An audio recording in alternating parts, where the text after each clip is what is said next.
Welcome into Game Night Live to KSL Sports Rewind's Game of the Week, coming to you live from Provo High School as we've got the final non-region tune-up for these both teams. The Provo Bulldogs preparing to take on the Viewmont Vikings. Thank you for joining us, everyone. My name is Dane Stewart. Please be joined by the Moose Bingham and Moose. This is a great matchup. These two teams played a year ago. This one has all sorts of potential being a high-scoring, high-flying affair. Yeah, I'm very excited about this game on so many levels, Dane.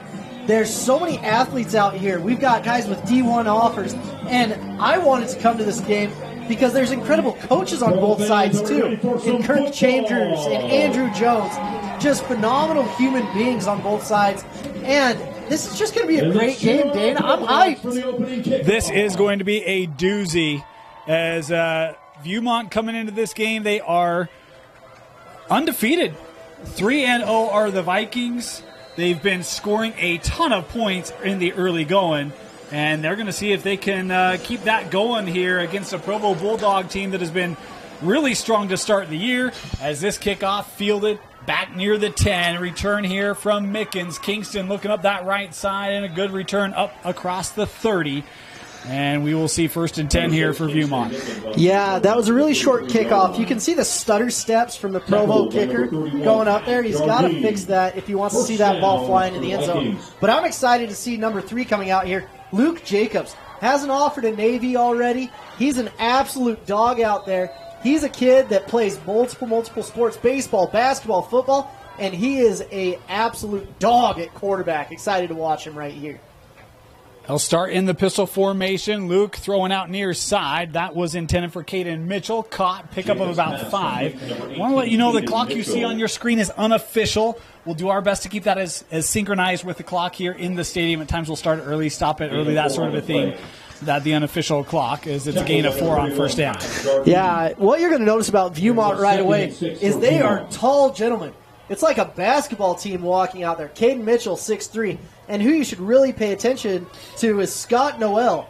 Very Christmassy name right there, but ferocious tight end. Looking for good tidings here in September is, boy, that one blown up. Beautiful job there by Sokai, the sophomore, able to burst in there and take care of business. Aston with the stop there, no gain. Yeah, Miles McGrath, you're going to see him. He is a speed back. Usually they have a 1-2 punch with him and Elias Usele, but Miles McGrath came out of nowhere and everyone's like, who is this kid? That's fast as lightning. I can't wait till you get to see the Thunder out there as well when we get into region play. Big 3rd down here. This is a young Provo defense. Boy, it'd be a great shot in the arm if they could get a 3-and-out here to start. As Jacobs looking, gonna go deep, has a man downfield, and yeah, you're gonna get the pass interference call coming here. The back judge all over that one. Didn't have to show off the arm too much. Great positioning there, but this is gonna be a 1st down. Yeah, I like the throw from the back judge, Kelly. Goodness gracious, putting his back into it, throwing it far, but tell you the accuracy is spot on. Oh, I mean, right at it. Way to go, Kelly. I'm a fan of one ref in the state right now, and it's Kelly, the back judge in this game. But for real, the defensive back there has to get his head turned around looking for the ball. That's really what they saw on that. If you can get your head around as a DB, they might not call that next time, so be aware of that. And that gives us a fresh set of downs to see what Luke Jacobs can do here. When you talk about the length of Viewmont, and look, I mean, on that time, the intended target was Mitchell again. He had his man beat down the sideline, but that ball underthrown. But look, when you got 6'3", 6'4", taller on the outside, they got 6'7" coming off the bench on the outside. Like, you can afford to just throw that ball up and let your athletes go get it as they go back to the ground here, and that Provo defense up to the task, no gain. Really tough run by Kingston right there. I mean, goodness gracious. He was met right at the line of scrimmage, maybe a little before. He had to fight his way just to get back in there. These defensive tackles for Provo, they're big, they're mean, they're aggressive. There's a green machine going down there with this young defensive line. You know, and you talked about this group from Viewmont missing their starting running back in Wesley, and look, McGrath has done a great job coming on for him, getting starts, and look, Viewmont, they're going to have a plethora of running backs when they get healthy. Is this thrown to the outside? Again, the reception there by Mitchell will pick up about 7. Yeah, looks like Looks like our guy Luke Jacobs found a favorite receiver in Mitchell. Yeah. You'll see a lot of throws to Mitchell, and then when you start getting red zone stuff, you're going to see Scott Noel come in there. Scott Noel already has an offer from UNLV, even though it's his first year playing football. Wow, that's awesome. Must be nice. Noel's been their leading receiver this season. He's averaging 31 yards a reception, Scott Noel is. And, I mean, you're right. It has been the Caden Mitchell show here on this first drive. Another third down for the Vikings. Empty backfield as they will bring motion here. Jacobs on the keep. First down for Luke and more as he's inside the 40 to the 36. As you see right there with kind of the fake sweep around, because of Jacobs' amazing athletic ability, you're going to see that's why Navy and Army and Air Force are after a guy like Luke Jacobs. Fun story about him, he plays baseball in the fall. Every single one of these schools wanted to see him in the 100-meter dash. He left during an inning of the baseball game to run the 100-meter dash and ran a sub 1100. That is awesome.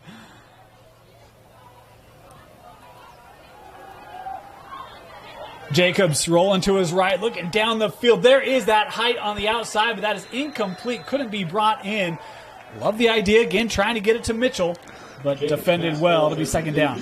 The crazy thing with this team, Andrew Jones just got in here from Tooele. Tooele had a ton of success, but I'd always laugh. Andrew Jones had to drive from about 5 minutes away from Viewmont to Tooele every day. I'm like, there's schools closer to you. And he got into the community he wanted to be in. This is a dream job for both coaches, both in the community, both doing great things in the community, and I love to see them being amazing coaches as well. I have a little stoppage here. The officials getting together, and looks like we'll have. What are we talking about? I'm not quite certain here. Maybe a clock item would be my guess. 8:20. Yeah. Gotcha. So they're going to put 8:20 on the clock. We're just going to be patient here. It'll catch up eventually, right, Moose? Yeah, we'll be patient. We're giving the refs a little bit of leeway this game, aren't we, Dane? I always try to give leeway, Moose. I don't at all. I know. We're working on that. We're working on that. They'll go on the ground, looking up the middle of the carry there from McGrath, able to pick up about 3 yards. Do you know who I've been impressed with so far is Limhai Matikai, the defensive tackle for Provo. 6 foot, 280, sophomore. What you're going to see is on this defensive side of the ball, you've got a ton of sophomores, even the leadership. Half the captains on this team are juniors. So young Provo team, but they're hungry. Yeah, Matiaki, 6 foot, 280. Talk about defensive tackle, just a sophomore. This is a young defense for Provo. Jacobs rolling to his right on third down. Pressure coming. Nice little stutter step. Luke trying to get to the sticks. And I think he's got it. Goodness gracious. Luke Jacobs with the quarterback keep. What you guys will see right there is Luke should have probably been tackled about 3 yards from the line of scrimmage. Beautiful vision right there. He's reading this defense like a book. He's like, okay, nothing there. And he has the patience to see blocks develop. He has the patience to get that first down. And that's something that this Provo defense hasn't seen before. An athlete at quarterback like Luke Jacobs. I don't know if there's a better display of his athleticism than that. I mean, that play looked dead to right. And next thing you know, he's picked up 8-10 yards and a first down.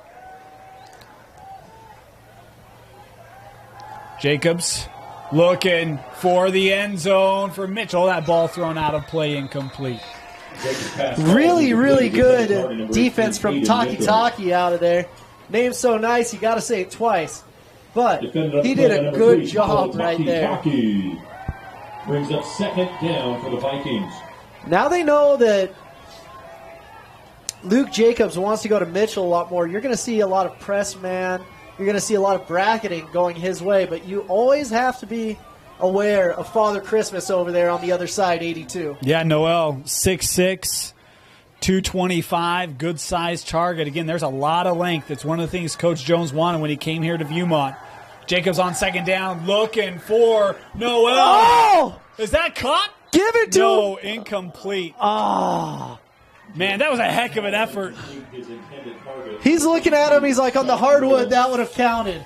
Give it to me. Defended by number 15, Yeah. Boy, that one was close.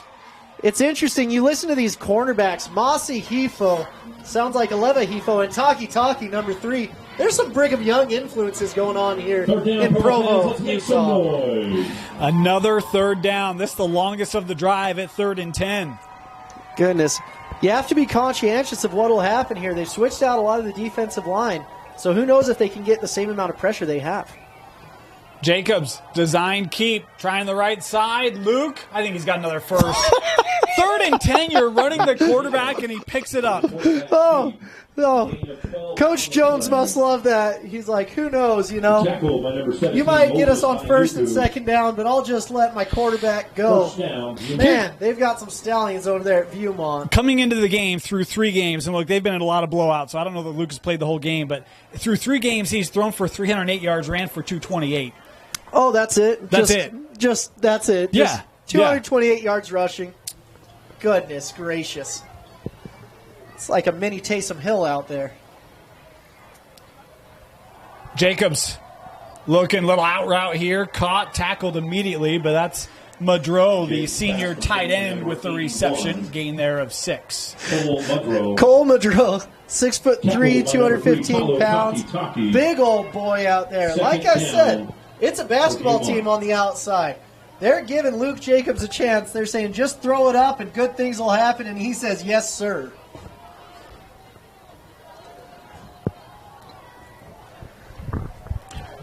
Second down and about long 3, a short 4.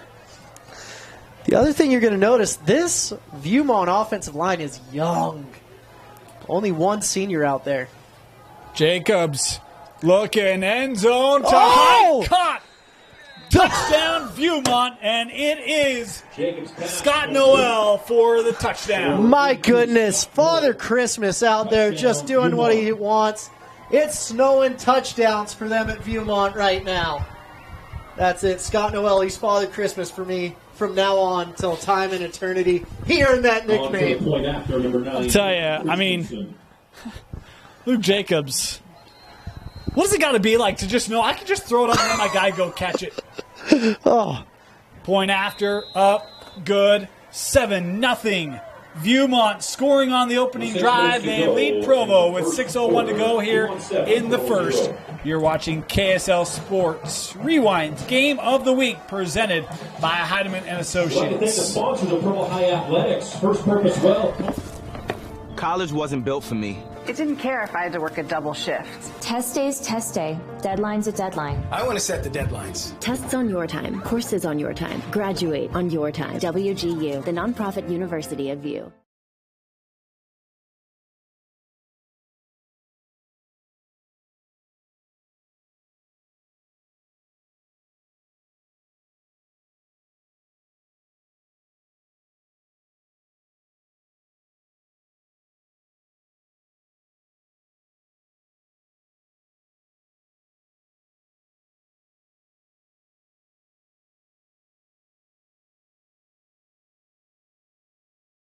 Bulldogs number 6, Drew Ducher. Welcome back here to Provo High School. 7-0 Viewmont. Moves good opening drive there for the Vikings. Oh, fantastic. I'm excited to watch number 6 right now. Drew Ducher, 21. Hold your water. Come on. What's that kid's name? It's Nathan Savage. He was being a little bit of a savage. Thought they were doing the onside kick.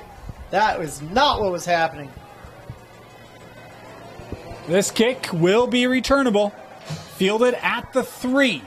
On the return, here's Kyle Larson bursting ahead up near the 30. Larson on the return for the Bulldogs out to the 28-yard line. So first offensive drive coming up here for Provo, and a chance for us to see Kyson Condi for the first time tonight, Jamison Harward in this Bulldog offense. Kyson Condi is a kid that I've been excited about. He's a kid that can play defense, offense, special teams. He can do whatever you want. He'll get the water for you, and he'll do anything. It's great to see this, but I'm excited about big number 70, Emmett Pan, and then 77, Strands Magnesi.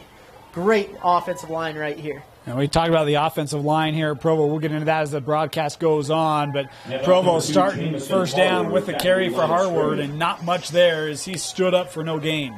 Yeah, Jameson Harward, a great running back as well. So Coach Jones going into this game, he's like, you know what, we're young, but I really like my D tackles. They're in there and they're hungry. Well, he talked about his linebackers too, and Ryan Lockhart and Jet Wiles needing those guys to step up big as they try to defend this running attack. Second down here. Condi looking to throw for the first time, and that one shy of the intended target, was looking the way there of A.J. Leoane. Yeah, A.J., he's a big target coming in at 6'3", 190 pounds. Just that's what college coaches salivate over. They're like, oh, a kid that's 6'3", 190, we could use him in a plethora of different positions at the next level.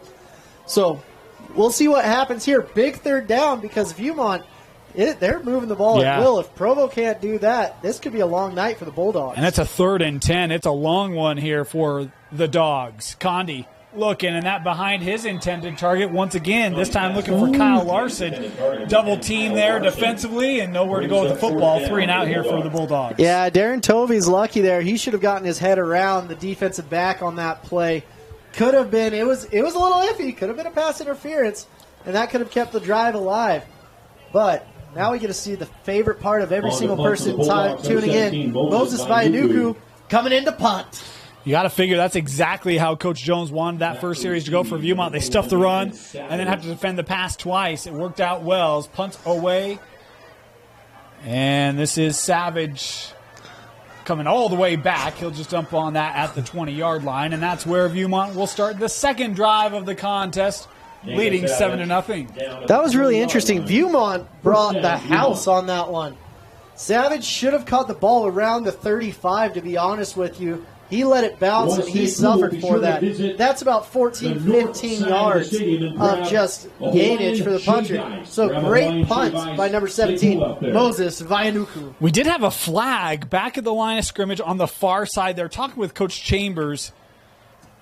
And this might be maybe a lineup item.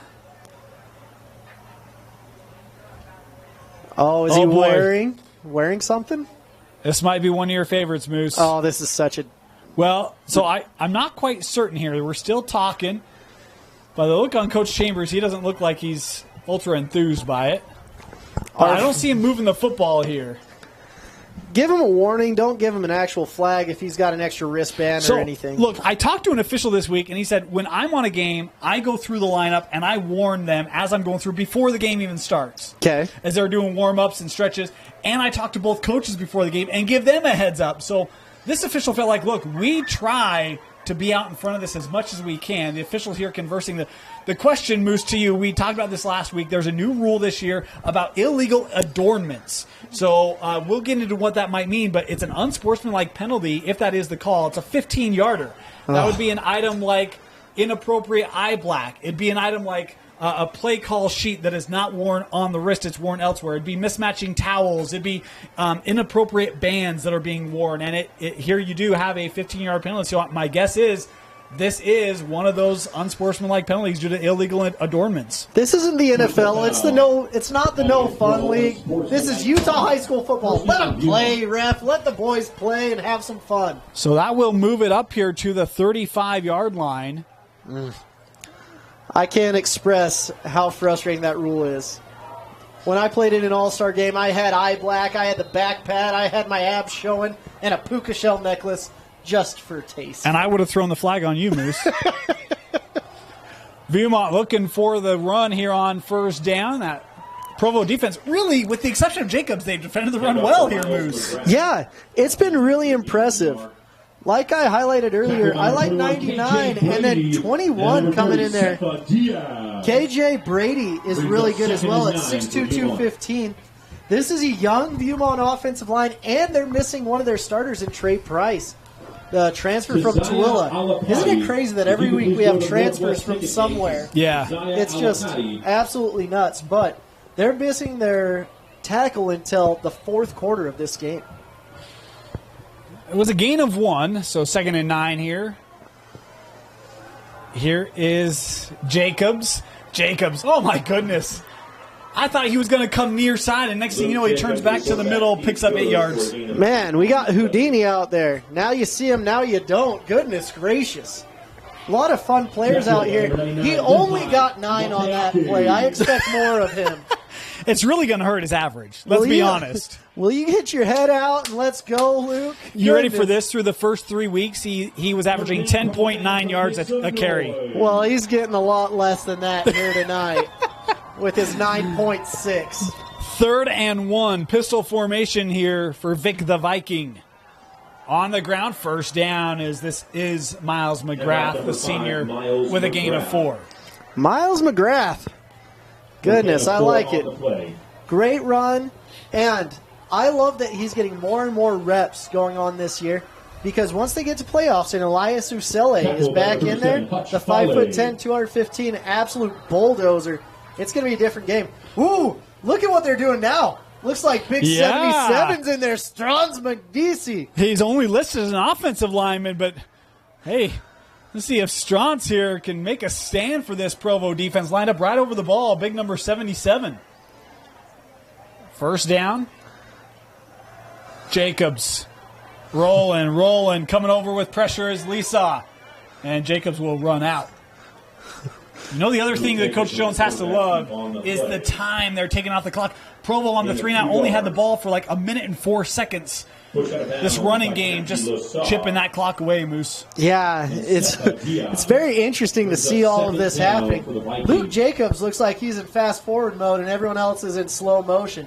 Kid is so quick, so fast, and it's amazing to watch him out here. Be a 2nd and 8.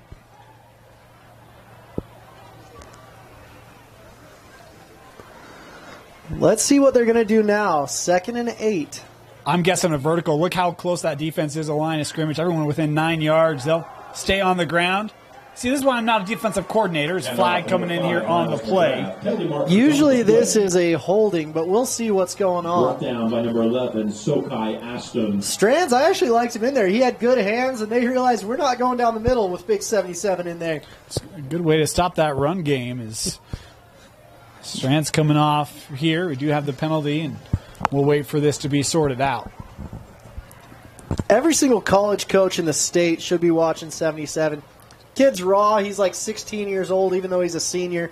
I think he's turning 17 soon. Kid's a dude. And for those who care about this, big shoe size. Oh, right? That's all that matters. What was it, 15? Yeah, 15. Still growing. And that's the crazy thing. You'll see a lot in high school now. Parents will hold their kids back in 8th grade, have them repeat 8th grade twice. That was kind of like a secret thing for a while, but now there's tons of kids that you'll see that are 19 years old playing high school football. Not Strons. He is 16 right now. It was a penalty on Viewmont. The holding call backs him up. 2nd and 20 for the Vikings. Jacobs able to buy a little bit more time. Still with it here. Trying to run it. We're going to get flags on this one. He crossed the line of scrimmage and then came back to throw it. It's going to be an illegal forward pass, and Viewmont right now going the wrong way. So if he hops back in, can he throw it then? I don't think so. I think once you cross the line of scrimmage, you're committed to the run. That's lame. I could be wrong on that. I'm not a rules expert. I thought you were. No. In fact, I was, I don't have the connections that Dusty Litster has. He's got Mike Pereira in his cell phone. That's a true story, by the way. Well, we need to get... occasionally Mike even texts him back. We got to get Dusty on the phone here and figure out if you can hop over the line. I don't think you can. I don't think you can. All right. Did you see the punter last night that tried to punt after running? Yeah. That wasn't that bad. I think what he thought was that the original line of scrimmage was the actual line of scrimmage. I think he got confused on the sticks. Yeah. But 3rd down, Provo fans, make some noise. 3rd down here for Viewmont. 3rd down and 25? Yeah, you think Luke is picking this up on the run, Moose? He could. I think Scott Noel should be available. They'll go with McGrath. Looking right side. Miles McGrath picks up 15. It will not be enough, but an impressive run. Bring up 4th and 10. And, that's where the penalties kill you. If this is 4th and 2, I'd actually consider going for it, but 4th and 10, I don't think you can. You know what? I love to see punters, but with this return game, with number 6, Drew Desher, and number 10, Kyle Larson, I don't know how comfortable I'd be punting. Inside of 2 minutes left here in the first defensive stop there for this Provo group. At this point, just punt it to the left, to the closest to your screen. Kicks away. It's a high kick, angled towards the Viewmont sideline and out of bounds inside the 30. And we'll get our second drive of the game here for Provo. Moose, what do you second drive? What do you think Provo does here? Anything they try to do differently? Well, it's going to be interesting. I want to see more of Drew Desher right here, but you got to establish the run, especially when you have the advantage in the trenches. And you just look out there. Provo's bigger than Viewmont right now. This is not a game Viewmont should win in the trenches. But if you keep both sides fresh, Viewmont could have a fighting chance. I kind of wonder if you see a little bit of option here.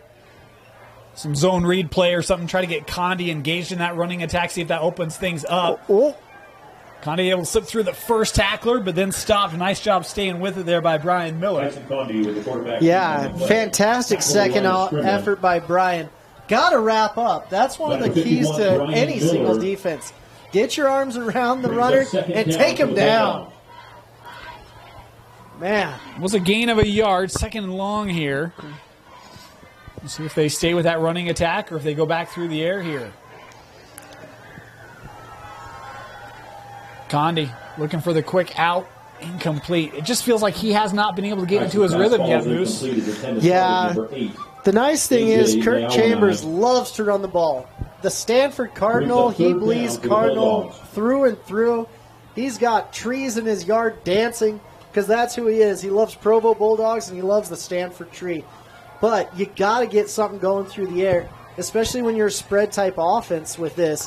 When you've got the double deuces on each side, they're going to be throwing the ball again, but they've got a mismatch with the 3-on-2 in favor of Viewmont right now. Yeah, right now it's a 3rd and 9 to your point, Moose, and now we get a penalty flag here. Looks like this might be going the wrong direction for the home side. Yep. And if they have to punt again, their punter remembers what happened last time when they brought like 10 guys. It should be interesting to see what happens, but I really like this Provo team. They're gritty, they're young, and they're learning. Each game, they're getting better and better and better, and that's what you want from a team. I think Kurt Chambers does a great job with these guys. Their offense just has to start clicking. Everyone needs to do their 1/11th, and we'll see what happens on this play. It's now 3rd and 14 for Kyson Condi. Looking to throw, has a man over the middle of that, caught first down and more. It's Taki across midfield to the 20, the 10, a 3rd and 14. The Taki takes to the house through the air, and Provo's on the books. Oh, I love it. Taki, phenomenal player. Number trace right there.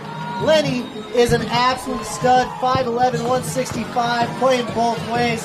But that's what they needed. They need that burst. You can feel the momentum going.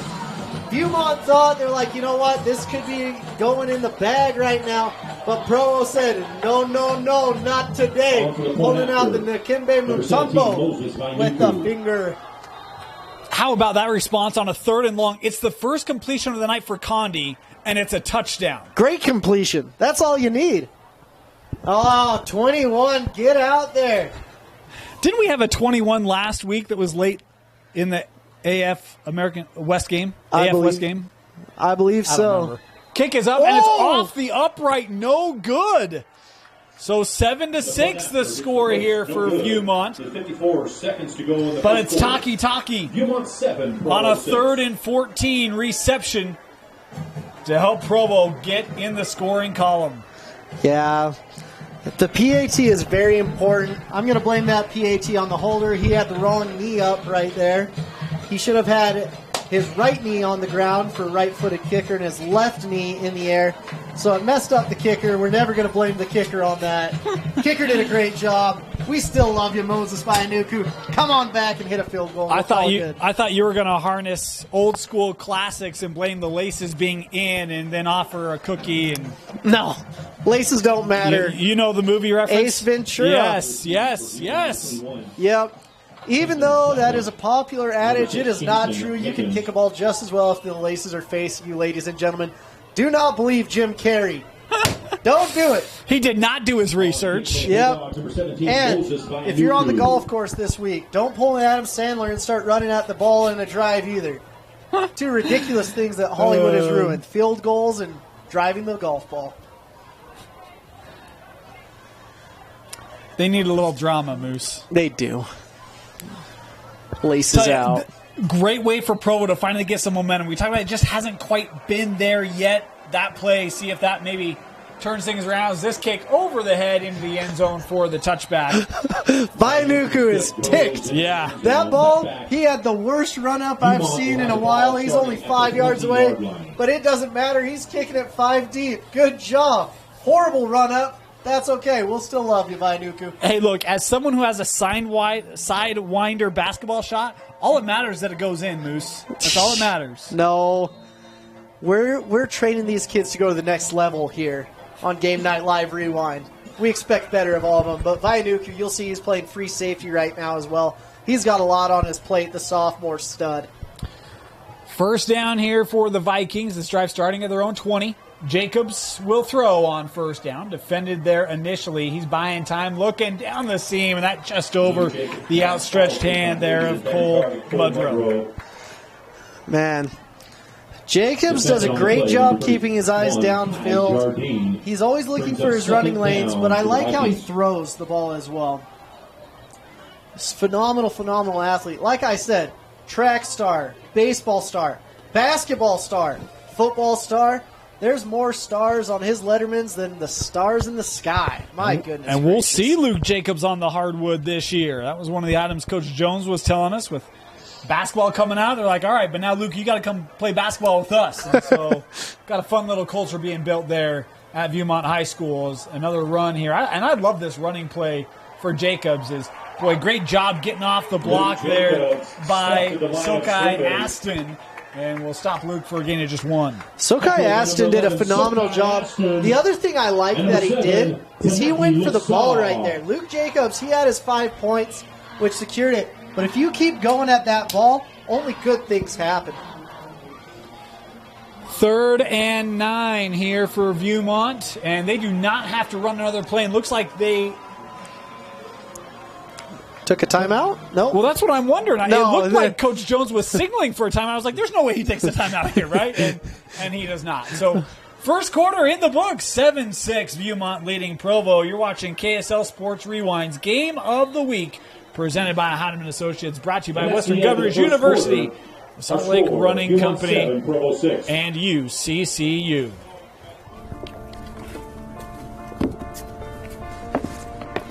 College wasn't built for me. I didn't care if I had to work a double shift. Or if my kid had a fever. Deadline's a deadline. I want to set the deadlines. I want to take tests when I'm ready. I want to take courses on my time. And speed up when I know my stuff. I want a university that cares about me. Tests on your time, courses on your time, graduate on your time. WGU, the nonprofit university of View.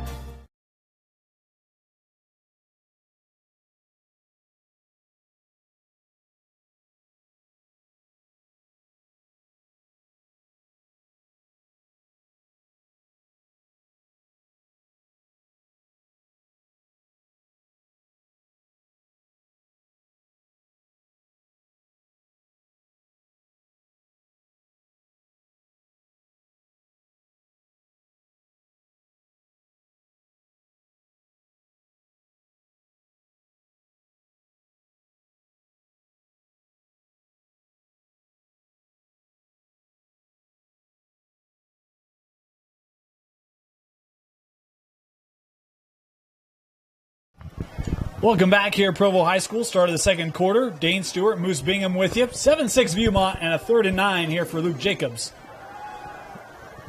Jacobs, a lot of time here in the pocket. Able to leak out. McGrath has the reception, first down.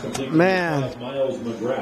McGrath is doing really well. McGrath is a kid that many coaches, after week one, they're like, where did this kid come from? He had like well over 100 yards. I want to say almost 200 yards of total offense. This Viewmont offense is explosive. 1st and 10, they don't care. They're going for touchdowns. They can get a first down at will. Well, so imagine this. We mentioned Luke Jacobs averaged 10.9 yards a carry through the first 3 games. McGrath is averaging 9.3. Oh, that ball comes out. Provo has it. And after the fumble, Provo will be set up inside the red zone. 1st and 10 for the Bulldogs. Oh, my goodness gracious. That's the cardinal sin right there. Hold on to the ball, young men. Get those 5 points. Great job by the Provo Bulldog defense right there. And they're not out of it by any stretch of the imagination. This is a hard-fought battle from budding rivals. Boy, big stop there from that Provo defense. The forced fumble. And now Kyson Conde and company comes back out. Set up here, Moose. The momentum shift, you can feel it, Dane. Conde will keep. Nice job coming up, stuffing that lane. That was the linebacker, Ryan Locker, the senior, making the stop. Conde doing his best impression of Luke Jacobs. Didn't get very far, but you got to get that running game established and then start hitting number 6. One of the most prolific receivers in the entire state. I want to say that fumble might have been forced by Tignahe Lessa. Yeah, I knew I was saying that wrong. Provo back on the ground here. Harwood ahead, and his best run of the night, picking up 8. Man, he was like a merry-go-round right there, spinning in and out of tackles, just around and around and around we go until we almost get a first down. 3rd and 1. Brings up 3rd and a yard for the Bulldogs. This would be a big stop for Viewmont, this defense, if they could get off the field here. If you're Provo, you go for it. Is this 4-down territory? Yeah, this is 4-down territory if you're having troubles with PATs. It'll be Conde here. He's got Harwood to his left. Conde going to throw. Taki looking for touchdown number 2, and he's in. Touchdown, Provo, for the second time tonight. It's Conde to Taki. The best part of that play wasn't the throw or the catch. It was the block by Tomasi Hifo right there. Phenomenal block, taking the defender out of the play and allowing the size of a Mack truck to be able to just drive into the end zone. This game is getting very interesting, Dane. Now let's see if the holder can fix it or if they're going for 2. Nah, they're going to go for 2. Try to get this back to even here. Or I should say, get the score back aligned, right? You like to see 7s. Conde.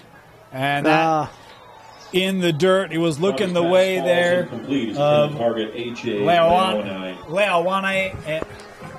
Leawanai. My goodness. Don't worry, I'm getting text already about the mispronunciation. Yeah. Come on, Dane. 2-point conversion, no good. It's 12-7 after that ball incomplete, but Provo taking the lead off the fumble, Moose. Yeah, great job getting points on the board. That's all that matters, is getting the points up there. They got 6 twice, but they got to start getting those point after touchdowns as well. So we'll see what's going on. Now the other interesting thing is Provo, I believe they are going against the wind now. And so Viewmont should be taking a few more shots. We've been taken care of and then some by this Provo team being in the box. So I am as cool as a cucumber, which is always nice, Dave. Yeah, well, Provo's been fantastic. They've been great hosts for us here tonight. Of course, Moose was enjoying some of the team pregame meal as this kick fielded inside the 5. Return here from Mickens. Brings it up to the 28-yard line. Great tackle by number 31, Kai Jardine. I love that. Anytime you can do something good on special teams, life is better for everybody. But great return out to the 28. This is going to be a long, sustained drive. unless they're going out to Father Christmas, if you ask me. So 1st and 10, see if they can shake off that fumble. About the same spot on the previous drive as Jacobs here will be in the pistol formation once again. And boy, they split Noel. This is an interesting trips formation to the bottom. Usually you see those trips and the Noel switched. Designed run. Jacobs able to find a seam. Penalty flag here right at the line of scrimmage. As Jacobs up across the 50, slips through a tackle. Luke Jacobs to the 20, the 10-5 touchdown. Luke Jacobs, a 72-yard touchdown run. But there is a flag. We'll see if this is coming back. But my goodness, Moose, what an athletic run by Jacobs. You can see his speed showcased there. I wasn't lying when I said he was running a sub 1100, and Provo figured that out right now. But that's a brutal, brutal penalty if it's a holding. The refs are having a conversation right now. Andrew Jones is standing out there hoping that they wave it off, and no one's really marching back. Everyone's kind of standing in between like we don't quite know where to go here. Kirk Chambers is sitting there like, please be a holding. Well, and I thought I saw one of the Provo coaches maybe give an indication like stay down there. I don't know. We'll see. Well, why hats? Where are we going, you guys? They're splitting up. Yeah. Now I'm even more confused. This is keeping me on the edge of my seat. Look, Coach Jones, even if it doesn't count, he says, heck of a run, young man. We're putting that on your huddle highlights. I don't care. Yeah, no kidding. Yeah, look, that's one you save. Oh, my goodness. We're just having another look at it here as we're seeing the stream a little bit delayed. Man, and it's interesting because where that flag came in, I actually didn't see a Viewmont player around, so I'm wondering if they're going to pick this up. They are talking here with Coach Jones. Which is weird. They should be talking to Coach Chambers. Well, they already did talk to Coach Chambers. And, I mean... Oh, happy side bumps. That's a good sign right there. Book it. Touchdown will count as Viewmont with the response on the Jacobs touchdown run. Now the all-important PAT. Do you think the penalty was on Viewmont? The penalty was on Provo. Oh, man. Do you think they go for 2 here? On for the extra point, number 9, Britton Christensen. I'm a fan of not chasing points. Big thing here. You see that number 13 has his right knee down. Very important. That left leg will block a errant snap. Kick up, kick, good. What a response. Coach Jones is jumping for joy as it's 14-12. Viewmont back in front. Wow. Phenomenal response. And you see Coach Jones out there doing side bumps. He looks like he's lost about probably 3 or 4 bills. He's a skinnier coach, looking good out there, so it's really fun. But that's amazing run right there, and fun to see. This is what's great about this game, and this is why we chose this game. It's always competitive, 2 high-scoring offenses, and it may come down to whoever has the ball last. So it looks like this is actually going to be enforcement of the penalty on the kickoff. Enforcement of the penalty? What is going on here? Yeah.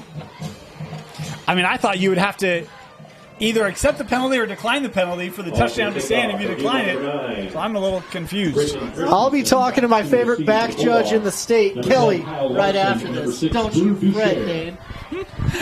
I was not worried, Moose. Man, it's really impressive. Viewmont has a good little student section going on. Parents coming out. It's a big drive from Viewmont. Yes, it is. And tonight traffic was, it was the worst. It was not fun. I didn't think I was going to make it to the game on time, and I'm only coming from Saratoga. Yeah. I might have been real close to the Viewmont buses as I was coming down. And we're kind of trading positions left and right as this kick into the end zone for the touchback, and Provo will start at their own 20. That's hilarious. You called it into the end zone before you even kicked it, basically.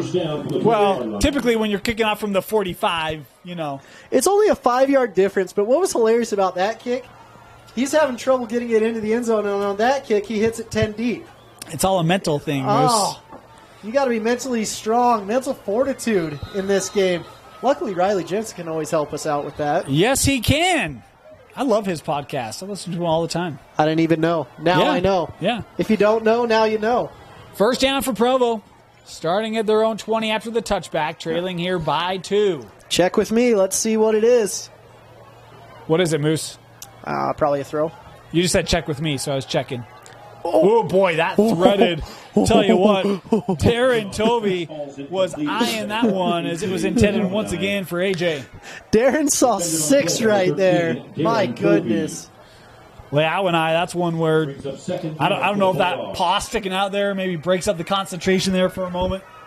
Not a bad throw, except for Darren had that lane. It could have been 6 the other way. I really like number 6 down here. Kingston Mickens, the cornerback. Oh, they're staying on the ground. Harward here with the carry. Gain of 5 there. So there aren't very many elite cornerbacks in the state. Smith, Snowden, West has a great one in Chone. But the one that's coming up that you guys need to be aware of is Kingston Mickens. 6 foot, 160 pounds. He's a track guy. He's a kid that I've been watching very closely that I think is the next great cornerback to come out of this state. So he's listed at 6 foot 160 as a sophomore. We've seen him on kickoff return. So, look, youngster, they're leaning into his athleticism. And he is right at the line as we'll get a false start here. We'll back Provo up. Well, would have been a 3rd and 4. Boy, that's going to change the play call here, Moose. Kirk Chambers is as mad as a copperhead snake outside of the sun. Goodness gracious. He doesn't like that because he's an offensive line guy. Yeah. He's like, let's go. This is what we do. We have the Stanford offense, and we know Lance Anderson is watching us. Let's make sure we do this right, gentlemen. Looks like trips to the right or trips up top for you guys watching the game. Yeah, 3rd and 9. Condi.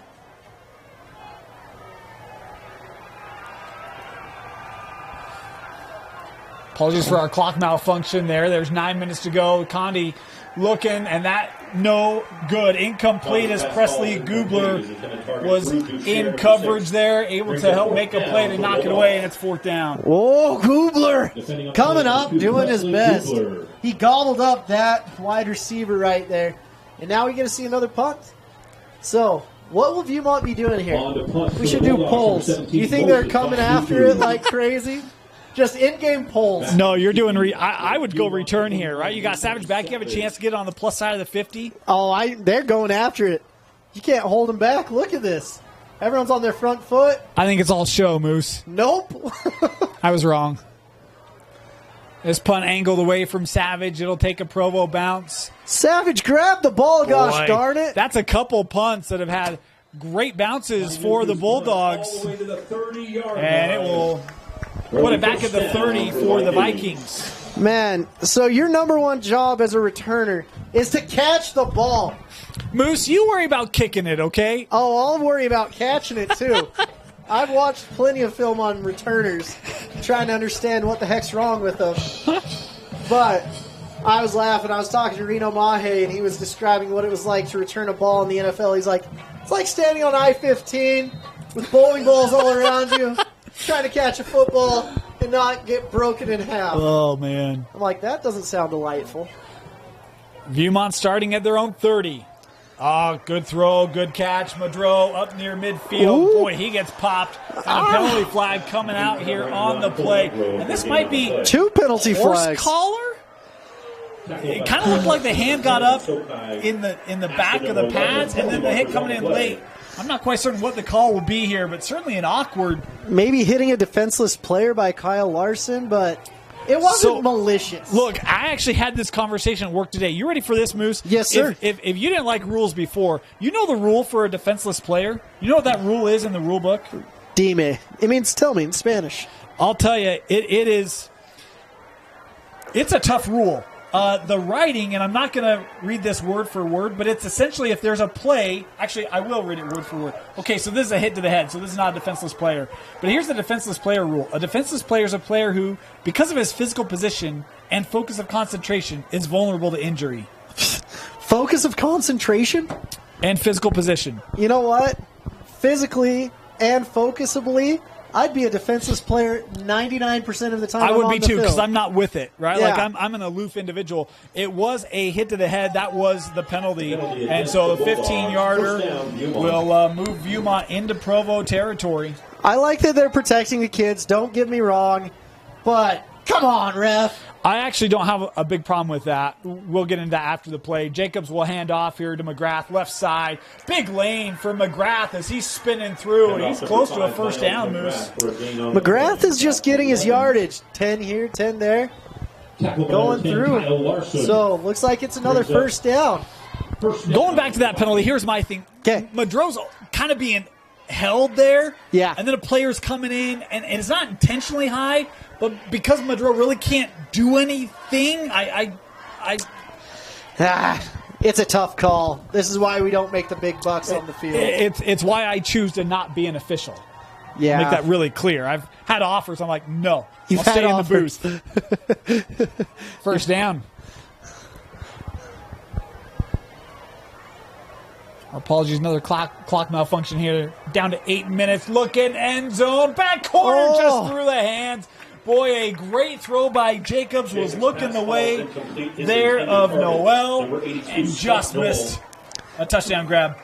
It was a good throw. Great throw. But let's be honest here. Talkie, going against a dude that's twice his size, did a phenomenal job right there in his cornerback position, staying in position, playing the ball well. The ball needed to be a little bit higher, but Noel's coming in, tapping his chest, saying, my bad. That's placed right to the back corner, and the only person with a shot there was Noel, and he nearly makes that grab. Second down. Got a fullback in there now. Good run. Back with McGrath. McGrath. That right side. Takes it to the 22. McGrath, the crime-fighting dog out there. I like it. Goodness gracious. Crime-fighting dog. Kyle Larson. You like that one? Yeah. I think that dog's name was McGruff, but I like McGrath better. It was. But hey, look, we're all about nicknames for kids. So, Miles McGrath. We'll see if Miles McGrath can earn that nickname, the crime-fighting dog. It is another third down here for Viewmont. They've been great on third downs in this first half, Moose. They're in field goal range, too. Yes, they are. Jacobs, keeper. Jacobs, first down and out of bounds. Move the sticks for the Vikings. Luke Jacobs out here has a sixth sense of where the first down is. But oh no, there's dirty laundry out there, ladies and gentlemen. I wonder what it is. Yeah, penalty flag here. I think this one's going to be coming back. Holding called against Oh, you hate to see it. But does he get the first down? No. Okay, learning the rules as we go. From the spot.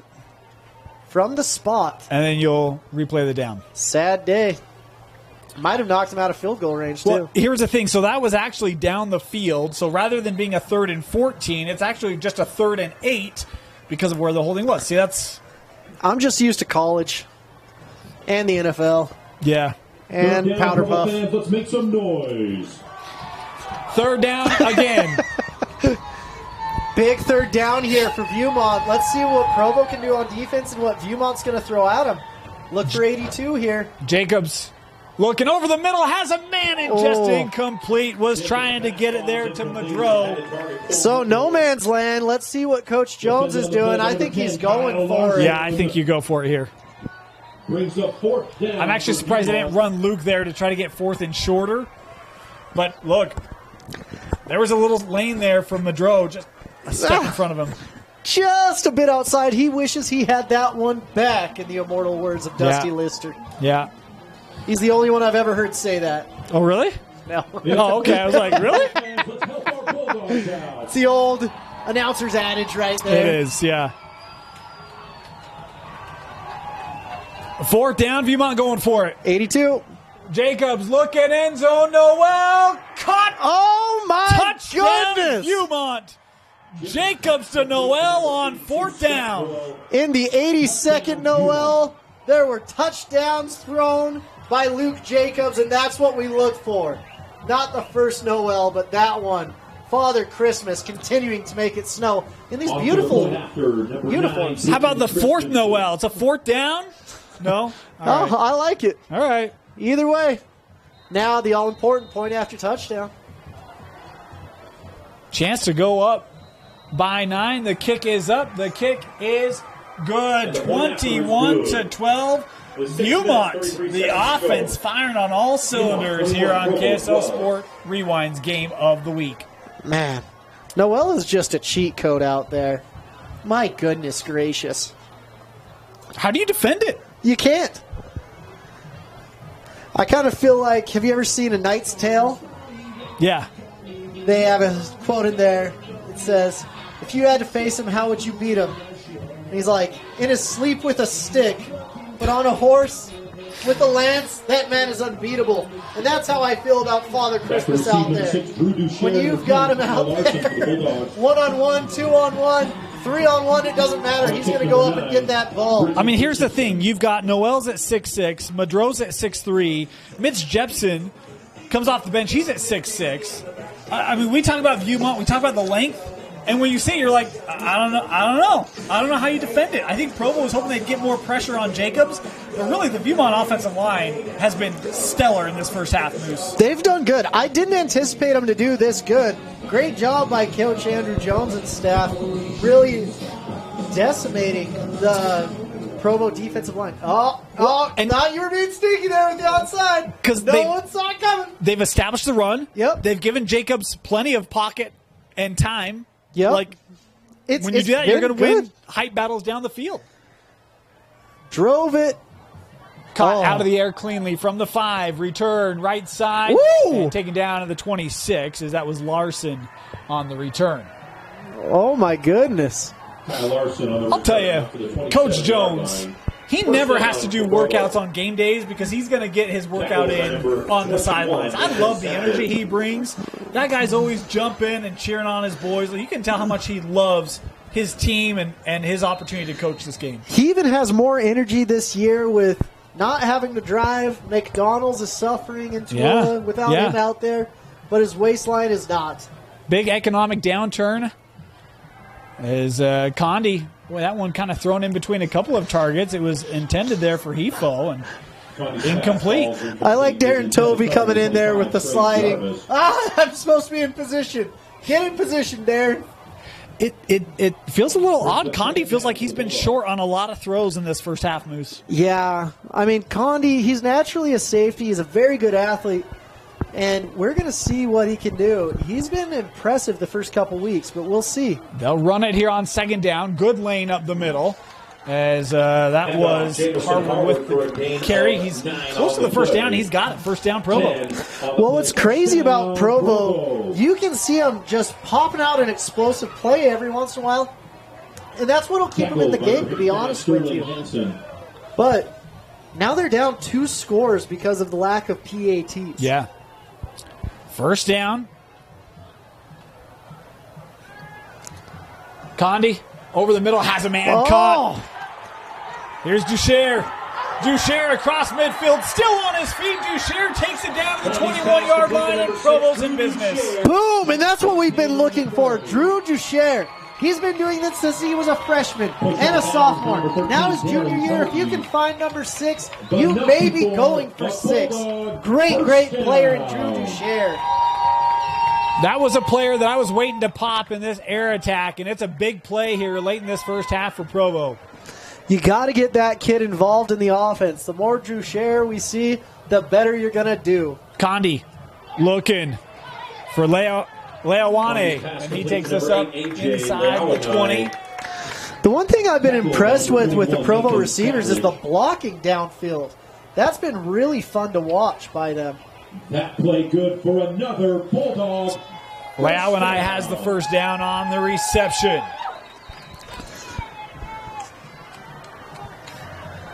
And Provo is in it. They're biting at the end zone.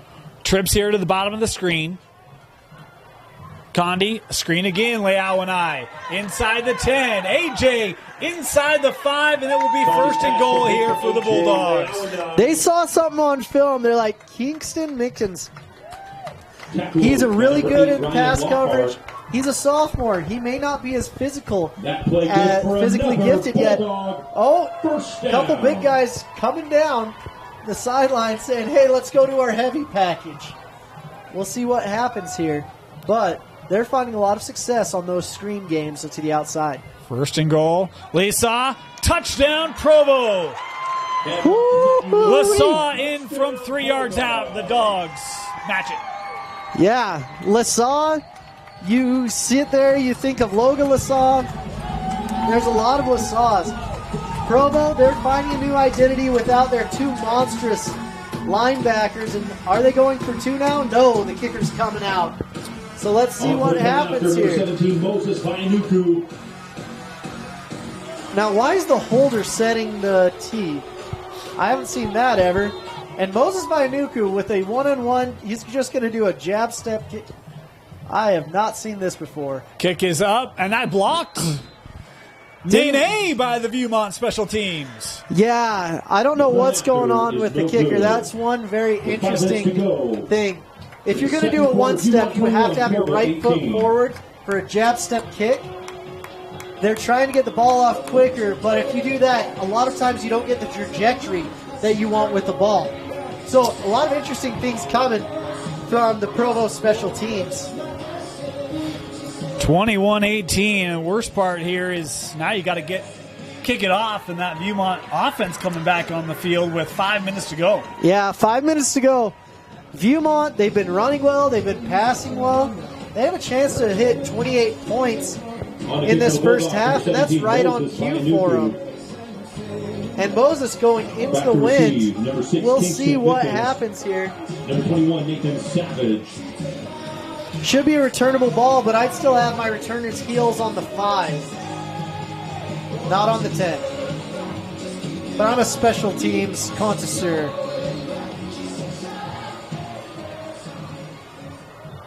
This kick deep and into the end zone. It will not be returned.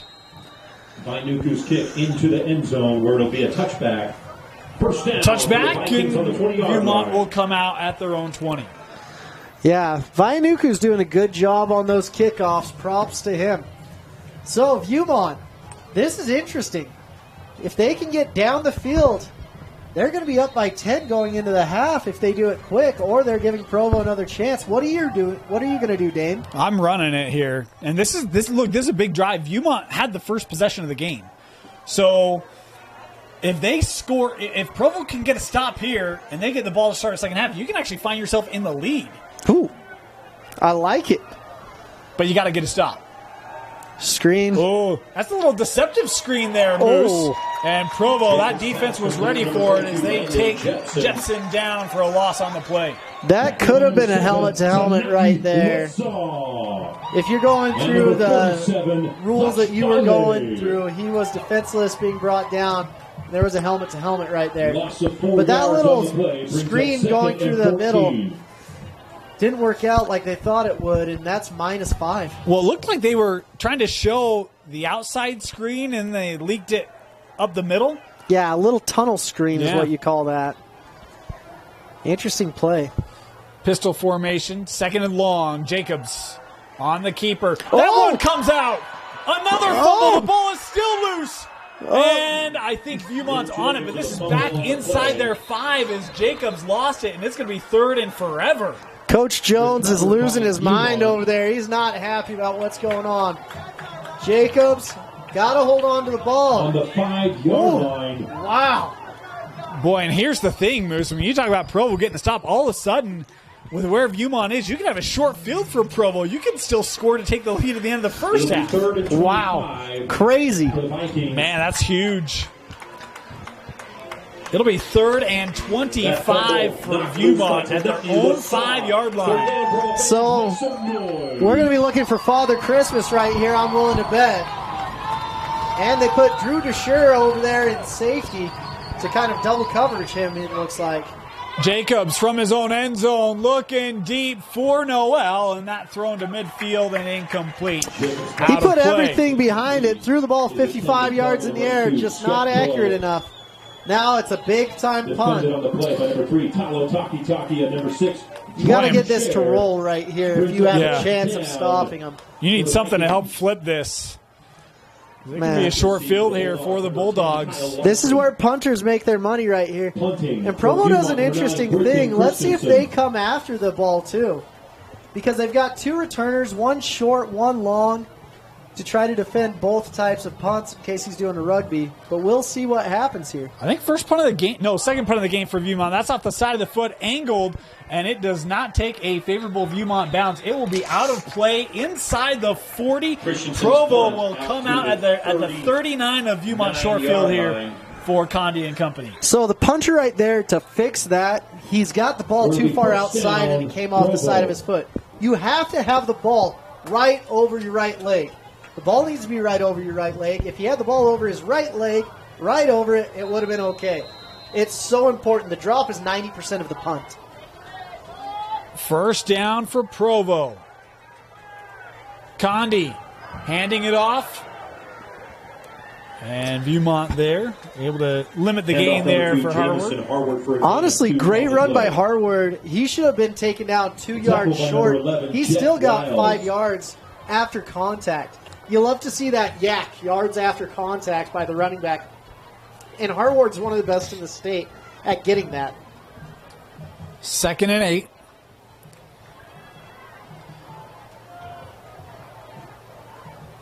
Condi, little play action, looking over the middle, running out of time. Kyson staying upright, and that ball into the dirt, incomplete. Just short, had a target open, intended there for Duchère. Just maybe a yard underthrown. He wishes he could have that one back, but he was running. Yeah, it's a hard one. It's tough. I mean, if you can't get your feet set, especially when you're new to the position, it's very, very difficult. Well, and his receiver's running opposite the direction he's running, so you're having to throw across. I mean, that is not an easy throw. Yeah, that's an Aaron Rodgers throw. I always laugh. People that are going into the NFL, I'll finish this thought in a minute. 3rd down. Condi looked like he wanted the deep sideline route, not trying to buy time, nowhere to go. I thought he was outside the pocket there, but I don't know if that got past the line of scrimmage. And it did not, so I think this is going to be intentional grounding potentially here, Moose. Brings up 4th down. Looks like it. My understanding is it has to be past the line of scrimmage. Line of scrimmage is at the 37 here, so refs are talking about it. Yeah. I don't see a flag coming out. Okay. On the kick for Provo, number 17, Moses. Yeah, that throw that Condi was trying, it's an Aaron Rodgers type throw. And so that's the interesting thing is all the rookie NFL quarterbacks, when they go in, all the quarterback coaches and gurus say, do not watch any Aaron Rodgers film because he does so many things like that going across and whatnot. Another whistle. What's going on? Well, looks like armband infraction or something. I don't know. 20's coming off the field, and Jordan Dunn. Yeah, it was one of those. We'll get into that here after the punt. 4th down. Kicks away. And this fair catch. Signal 4 taken to the 9. Fair catch by number 21, Nathan. That one was an adornment issue. I actually saw a little bandanas coming out of the back of the helmet. That is an illegal adornment. The bandana. Send him off. It'll get you. It'll get you. That's why I don't wear one. It's why I cut my hair so I look bald. It makes it a whole lot easier, Moose. I'm trying to keep my hair as long as possible. I say my morning and nightly prayer saying, good Lord, just help me keep my hair. Hold on to it for a little longer, please. It's what makes the money. 2:52 to go here in our first half. Viewmont offense back out on the field, starting inside their own 10. A couple fumbles for Viewmont, surprisingly, in this first half. Haven't done a lot of damage to them yet, as Jacobs here on the carry will pick up 7. He's trying to pull a lot of time off the clock. There's 2:42 left. He only got 8, which is a bit disappointing on that one. I'm used to him to getting at least 10. But it gave him breathing room as well. So, Coach Jones is smartly, he's still got 3 timeouts. And he's trying to just get down the field, eat a lot of the clock, so if they don't get what they want, there's not a lot of time left for Provo to get points on the board. Once again, they've split Noel out far to the top of the screen. They'll go on the ground here with McGrath, and he's going to be close to a first down. I think he'll have it. Oh, man. McGrath, the crime-fighting running back out there. But that's one where, look, I mean, if you're going to split Noel that far out, I mean, it's just kind of take your time before you say, hey, we're going to trust our guy one-on-one, right? We've seen him do it this entire first half. It's led to good things. Well, I like having him that far out because it draws the attention of the safety. So the safety can't come in at run support. He has to always check with Noel. And so it gets the safety thinking. The more the safeties are thinking, the worse off we are. First down, Jacobs, keeper, Luke slithering through this defense as he's got a first down up to the 33. Slithering through the defense, I love it. Slithering, he's like a snake out there, inside, outside. Woo! I love it. And they're eating up yards, but the clock isn't their friend anymore. Yeah. Down to 134. And I'll tell you, the clock operator here was, look, he was interested in getting that thing going. Here we go. First down. They know they can Little John this at any time with shots. Jacobs.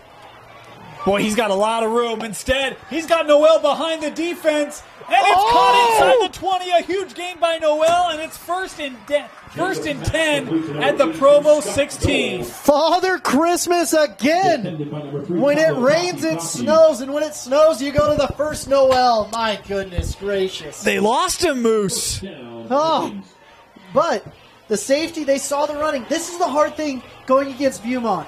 You see the quarterback running around, and you're like, oh, I got to go support the run. Then you see Noel running past you, and you're like, oh, crap. It's tough. Just like that, Viewmont is in business. This ball is down at the 13. My apologies. It's first and 10 at the 13 for Viewmont. Wow. Looking for points here to close out the half. We're inside of a minute to go. McGrath on the carry. Nowhere to go. Stuffed by that Provo run defense. The line of scrimmage. And we might have our first time out here taken by Brought Viewmont. down by number 22, Bennett Paulson. You'll we have see. a flag. Markers on the play. Yeah, we do have a flag. This looks like Heading maybe a back. holding call. Holding on Viewmont. Against Viewmont. Boy, costly penalty there. Think about some of the miscues of Viewmont. Obviously, the 2 fumbles. You're inside the red zone, holding penalty, backing them out. I mean, you had another penalty, stall a drive earlier as well. That is quite a hold, too. Yeah. What is that? Well, again, it's a spot penalty, right? So, in this case, it was about a yard behind the line of scrimmage, so it'll be first and 21. Whew. Well, luckily you've got multiple receivers that are over 6'5". That you do. Jacobs to throw on first down over the middle. He's got a man. That caught. Oh, great Big hit. reception made there by Jepson. And now we will get a timeout taken here by the Vikings. As that picked up the penalty yardage and more. It'll be second and about 4 after the timeout here from Viewmont. Man, that clears the sinuses right there for Yes, Jepson. it does. Woo! That was a big hit. Big hit. But how about the job digging out of the penalty there, Moose? Because now you've really got open playbook here. You still got 2 timeouts. You got 32 seconds left. Well, 2 timeouts. You're second down, so you can still go second, third, and fourth down. So not a bad situation going on right now. And here's the other thing. Even if you kick let's say you get to a 4th down, do you take the field goal here? That makes it a 6-point game. We haven't seen Provo convert after a touchdown yet. I mean, that's interesting mix in the cards. Obviously you got to play second and third still, but Do you trust your kicker? That's the question. But he's looked pretty strong on PATs. He has looked good on PATs. But we're going to see what goes on. I mean, you got to take shots with your receivers, and taking shots with your receivers, you want to get multiple guys on those receivers, which opens running lanes, and you're close enough for a first down. What about a reverse? I wouldn't do a reverse here, to be honest with you. Okay. No. What about a sweep? I wouldn't do a sweep. All right. Just because if I'm Coach Jones, I've got the tall athletes, and that gives me my advantage. Jacobs on 2nd and 6. Tucks it. Takes it to the 5. That'll be about it. It'll be 3rd and 1. Coach Jones will take another timeout. Jacobs rushing on the play. See, I guess here was my thought, right? Okay. A lot of people, to your point, right, you've got a matchup on the outside. You've got the ability to just kind of jump ball it. Do you maybe catch them off guard with a run there? And for me, my thought on the reverse or on the sweep was you get it outside of Jacobs' hands again, trying to give them a different feel, see if you can't, kind of catch them by surprise. The hard thing with me with reverses and sweeps is it's always behind the line of scrimmage, and you can give up yards in that situation, especially when these Provo Bulldogs are pinning back their ears and going upfield. If you have guys going upfield and not pausing, that's when bad things happen. Can I tell you this? Yeah. I cannot wait to talk to you at halftime. Okay.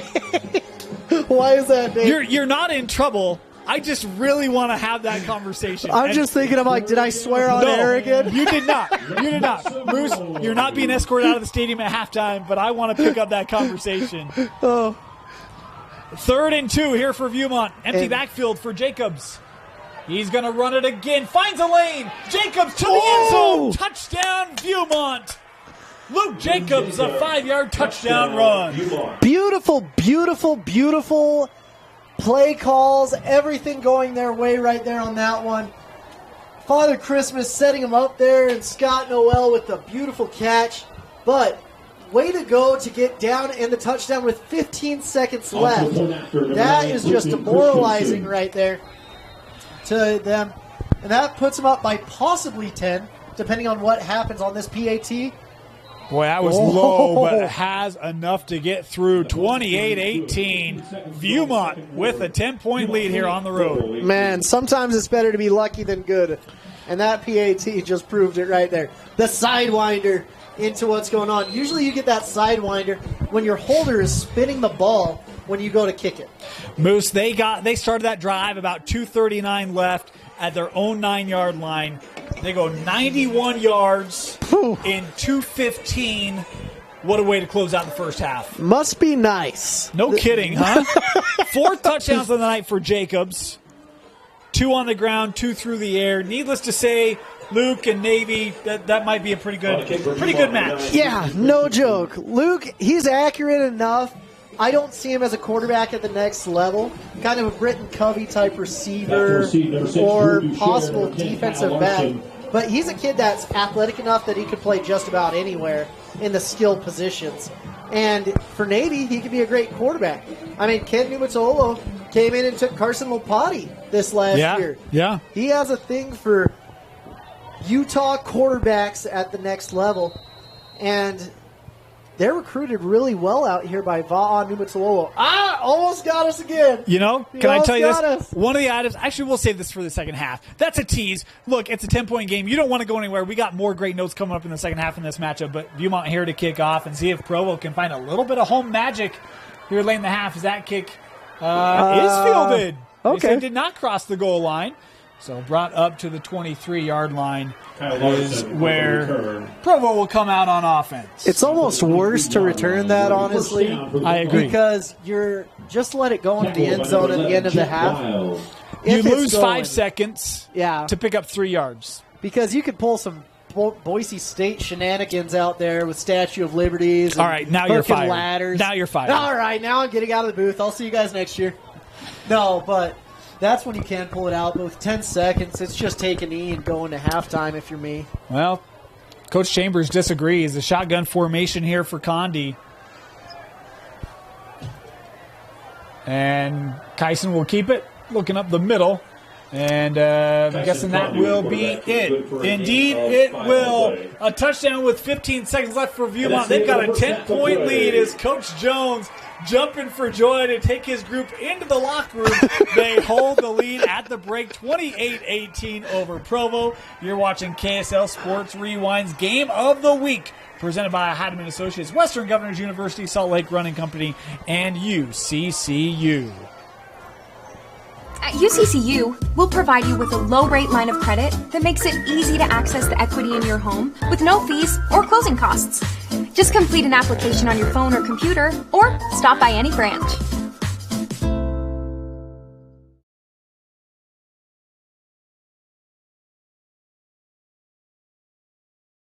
For over 25 years, Salt Lake Running Company has helped people of all ages and levels find the gear they need to start their fitness journey. From a free custom shoe fit analysis to a premium assortment of footwear and workout essentials, SLRC is a top 10 run shop in America. Locally owned, locally operated at 5 locations along the Wasatch Front, SLRC is there to help you gear up and get out. Visit a store near you or shop online at slrc.com. It all starts with a smile. To show you care, offer a sign of love, welcome someone home. Even when we don't see each other, or share a room, even without words, smiles bring us together. Let's keep yours healthy. Stonehaven Dental. Schedule online at stonehavendental.com.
Welcome back here. Start of the second half. Provo and Viewmont.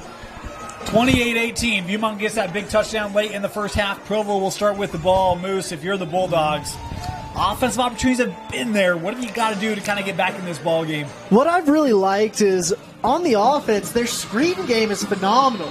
So I think they're going to be doing a little more screens. It should open up other passes. You guys, stop doing that. You hopped off sides. It's stupid. Penalty markers on the play. I was actually really surprised.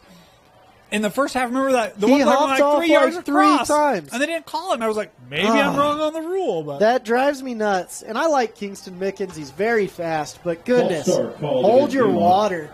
Well, the other thing for me is that, like, to show that fake from 2 yards back, it's like it doesn't allow for a lot of room for error. No, and the crazy thing is, Provo's just kind of coaxing him right here, leaving that middle open. But let's stop doing that, please. Gosh. I'll let you text Drew after the game. I'm very opinionated on special teams, as our devout We've come to find out, millions and millions know. Viewmont here to kick off, and this will be returnable, taken by Ducher at the 6. Here comes number 6. Good lane up the right side and tackle to the 34. Drew Ducher. So we're going to get a flag here. Flag. Yep. This is behind the play. There was a late kind of block where a Viewmont player took a Provo player to the 4, so we're going to have extra yardage here, I believe, for the Dogs. So here's the difference with that. If you don't do that silly little fake onside thing every time, 34-yard line. You're starting on the 20 instead of the 50. The 50. Personal foul. This is crazy to me. Oh, my gosh. Just, sorry, 49, not the 50. Yeah, but quit exaggerating, still. Moose. Oh, I'm dying up here, dang. Provo, good field position. Good job, Provo.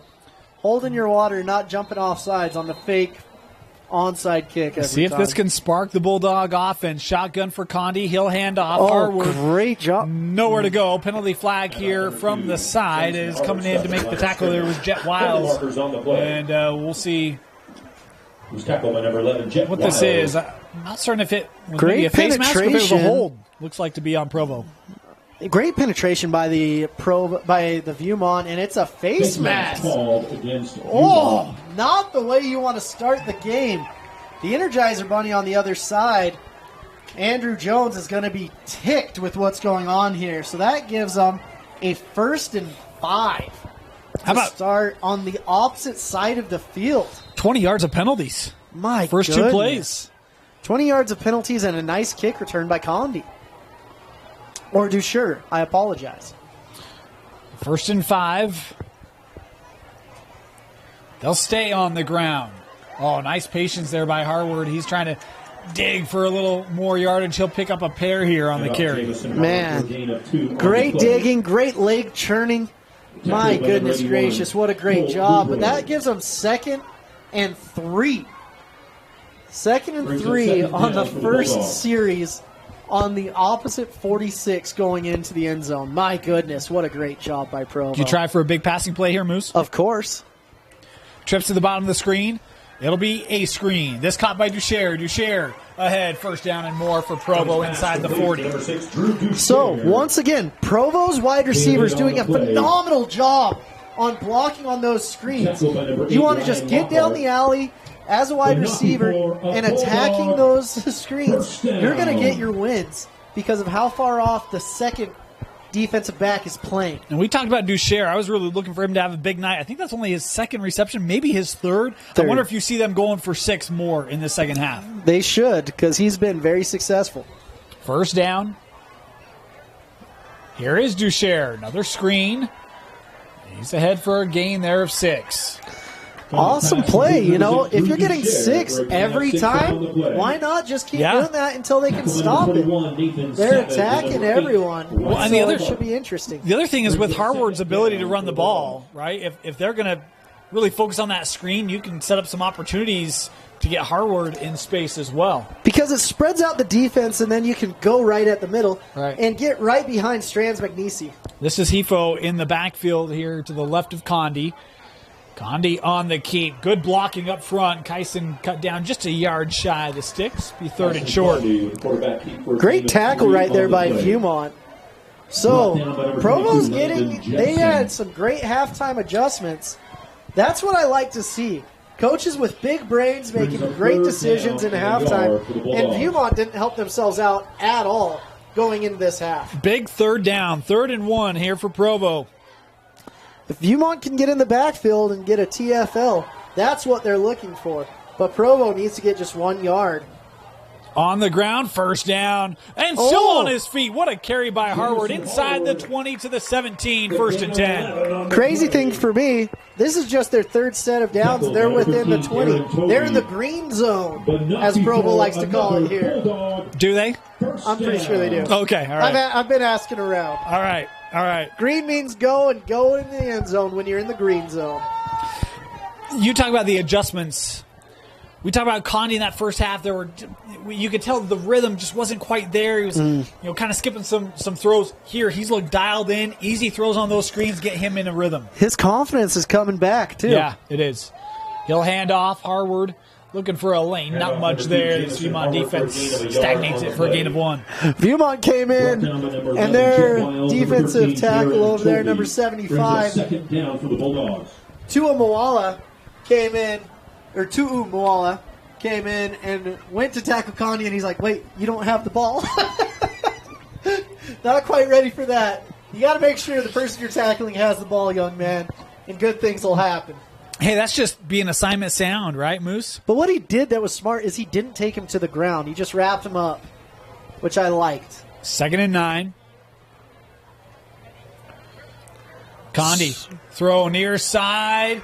Nowhere to go. What a great defensive play by Deegan Leroy there to drop it for a loss of 3 on the play. Yeah, finally, the Viewmont defensive backs are like, we're sick of getting blocked. Just going to shuck their defender, get that TFL, and that's what you're looking for. And it is 3rd and 12 here for Provo. And what was a short field, good drive. Now they got some work to do on this 3rd down. Yeah, right on the edge of the green zone right there. They'll stay on the ground on 3rd down. Not a lot of room there for Harward. And it will be 4th and 10 here for Provo. Emmett Pan over there with a little extracurricular activity, blocking the defensive back all the way down. Way to go, Emmett Pan, but not quite what we're looking for right now. And they're going to come out and try the field goal, Moose. They've been unsuccessful on 2 PATs. I'm kind of surprised by this. Well, you know what? It's a 2-possession game. I like it, honestly. I don't like that their holder is setting the tee. The reason I don't like that is because the kicker needs to go, okay. So this will be a 35-yard field goal attempt for the Bulldogs as the kick is up, and he splits it. Oh, no. Wow, I thought that looked good. Yep. From our angle, it's a little difficult to see, but that was wide right. The official had like a stalled reaction. Right now, Coach Chambers is asking for an explanation. I thought that looked good, but you're right. We are on an angle. I'm not meaning to question the officials. They're sitting right under the post. They have the best view of all. Yeah, I'd always laugh. There were times in my career where I would miss a field goal, and I'd hear my parents loud as can be cheering, saying, "Woo, go Moose!" And I'm like, I missed. I'm sorry. But that's a switch of downs right there, it looks like. You missed field goals, Moose? I missed one in practice. It was rough. It's always rough when you have the Gatorade Player of the Year, Ammon Olsen, trying to take your head off with a football, faking you out. But refs giving the explanation. It was wide. And are they going to try this again? Possibly. Did we have a whistle? They kicked it awfully quick. Oh, looks like, I don't know what happened. We're going to kick this again. Okay. There's no penalty, so I don't know if it was just a quick snap and we're just going to replay the down, but we'll try from 35 again here. Hey, happy day for the kicker right there. Kick is up.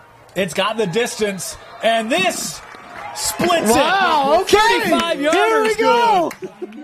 Like it, Vaianuku. You get all your points back in one swing of the leg. I'm not quite sure what the call was, but Vainuku is pumped about it. I'm not sure either, but I don't think any Provo fans are going to contest it. It's back to a one-possession game, Moose. Coach Jones out there trying to get an explanation on why you get a mulligan, but you know what? Sometimes on the golf course I get a mulligan as well, and so you can get that in football too, I guess. I mean, it had to just be a quick snap. That's the only thing I can think of, right? The officials didn't whistle for players. I'm at a loss. I don't know. You know what? Sometimes you get those nice little breaks as a kicker. One day I actually kicked the ball high and it was over the post and I knew I missed it. The ref didn't. He looked at me. I put my arms up and said, "Woo!" And then he looked at his partner, didn't know. And then he put his arms up just looking at me. Oh, man. So sometimes it's better to just be friends with the refs and say, way to go. But happy day for Provo. Things are looking up. That is a great story. So, look, they say confidence is 90% of the battle. There you go, Moose? Well, it wasn't physical ability for sure. But this is amazing to watch. So Provo right on the board coming out in the second half. Viewmont just kind of gifting them those points, but staying very strong in the green zone and not giving up a touchdown. Yeah, you talk about the penalties, obviously assisting that drive and getting them in field goal range, Provo able to capitalize. Now they need that defense. Look, they forced a couple turnovers. Great for Provo, but they've got to find a way here to stand up in this second half. Woo! That's a good start. That's one way to do it. Tackled behind the line of scrimmage. Yeah, dropped here. Actually, they're going to say, loss of 2 there on the carry. Wow. KJ Brady flying in there. Goodness gracious. Wow. That was intense. Viewmont better be coming. Okay, what's going on now? Got an official stoppage here.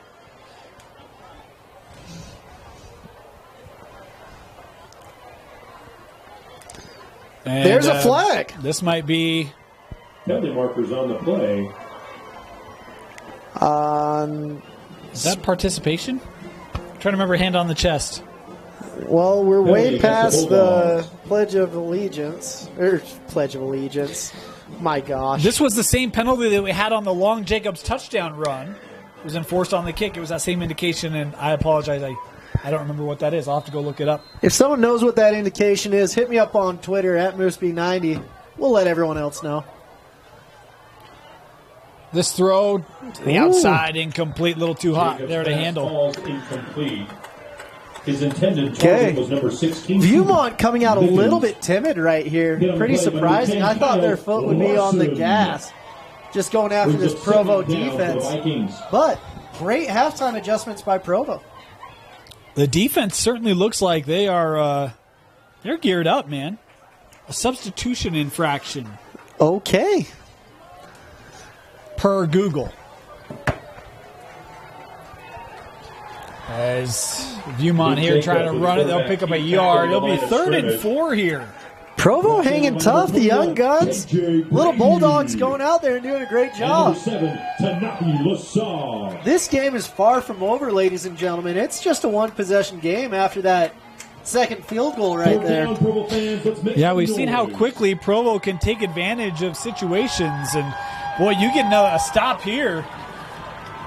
Get that offense back on the field. Jacobs looking, near side, caught. Oh, wow. Guess who? Father Christmas coming in strong. Scott Noel. Gain of 8 and a first down for Viewmont.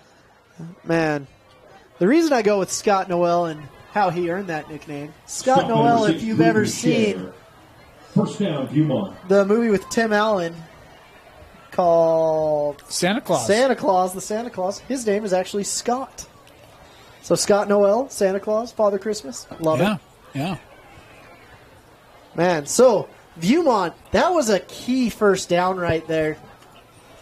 Keeping this drive alive, you get the defense getting tired little by little, and you start wearing them down. Nice lane there for McGrath. How about the clock management of Viewmont? I mean, I feel like, look, they've been able to establish a run. That's kept the clock moving. Obviously, big plays, timely plays through the air. But, man, they've really just shortened this game, Moose. Yeah. Second down. And it's been really cool to see. For the Vikings. They're about 50% run, 50% pass right now. They're doing a great job spreading the ball out and keeping this Provo defense on their heels. They've got a 3-man front right now because they don't know if it's going to be run or pass or what's going on. Jacobs, again, boy. Wow. That's the benefit of having 6'3", huh? I'm just going to loft it over the linebacker. Let my guy go get it. 6'3". That's a little more than 6'3". Scott Noel's 6'6". But that ball was beautiful. He was threading the needle over one defender, under another, and right into the hands of Father Christmas. Yeah, beautiful play. I was thinking Madro, 6'3". You're right, Noel is 6'6". Yeah. We talk about the length of Viewmont. It's been on display tonight. My goodness gracious. Makes a quarterback look good when your receivers are that big. First down. Back to the ground, McGrath. Oh! McGrath picking up 5 on the carry. Great job, McGrath. For a gain of 4 on the play. Still on the ground, everybody? Okay, everyone's up, looking good. Diaz in on the stop. Great job right there, getting 5 and slipping under the defenders. When you've got Strands Magnesi in there at the 0 tech, that's a lot of man to move, to be honest with you. And Viewmont is going to get one of their top offensive linemen back in 3 minutes and 32 seconds in Trey Price. Happy day for them. When we heard that, I was wondering how this line would hold up, but they've been strong. Little pump fake, double move on the outside, and that ball coming back and making the grab. Oh, my goodness, that almost thrown up, and it was the sophomore Kingston Mickens who goes up and pulls it down for Viewmont at the 21. Oh, my gosh, just a sophomore, great cornerback. And that's what I like about Kingston. You think he's going to beat you fast down the side, but those comeback plays are hard to defend. Just, it's difficult. You think the receiver's still going, and then pop, pop, pop. He beats the drum and gets back, and you just can't defend it. And a great job to keep his feet in bounds, too. It's right on the sideline, able to come down in play and move the chains. Yeah, you're seeing a bunch of these Viewmont guys going both ways right now. On the ground, McGrath. Wrapped up. Ooh. Good job by that Provo front, and coming up with a stop. There was Lasalle. Behind the line of scrimmage. By number 7, Tanahi Lasalle. Goodness, only 2:37 left in this third quarter. It's been flying by, Dane. Yeah, this is just the second possession of the quarter. Provo had that short drive, a lot of clock. Took 6 minutes to move the ball 30 yards. And Viewmont here was taking care of the next 4.5. Play action. Jacobs looking for 6. End zone. Intercepted. Picked off in the end zone by the Provo defense. It's Ducher with the pick. And the Bulldog defense gets the stop it needed. Wow, Drew Ducher getting it done on both sides. Scott Noel, that was underthrown just a little bit. Couldn't quite get it, but getting the ball back on the 20, Provo got life in their system now. 2:12 left in the half, and it's going to be interesting to see what they can do. The underthrow has been Viewmont's kind of secret weapon tonight. That's the first time Provo's made them pay for it. They really haven't even had a lot of pass deflections on the underthrow tonight. No. Ducher, great play, high pointing that ball, getting it in his arms, and then having the wherewithal to go down in the end zone to get it to the 20. See if Provo can take advantage of the turnover. Second turnover of the game. And we'll get a delay of game here. Groaning, the collective groan from the crowd after that delay of game. You never like to see delays after you've got all the time. All the time in the world, right? You've got all the momentum in the world right there. Yeah. Excitement. You're only down by 7. You can get this game within 7 like that. 1st and 15. Now for the Dogs.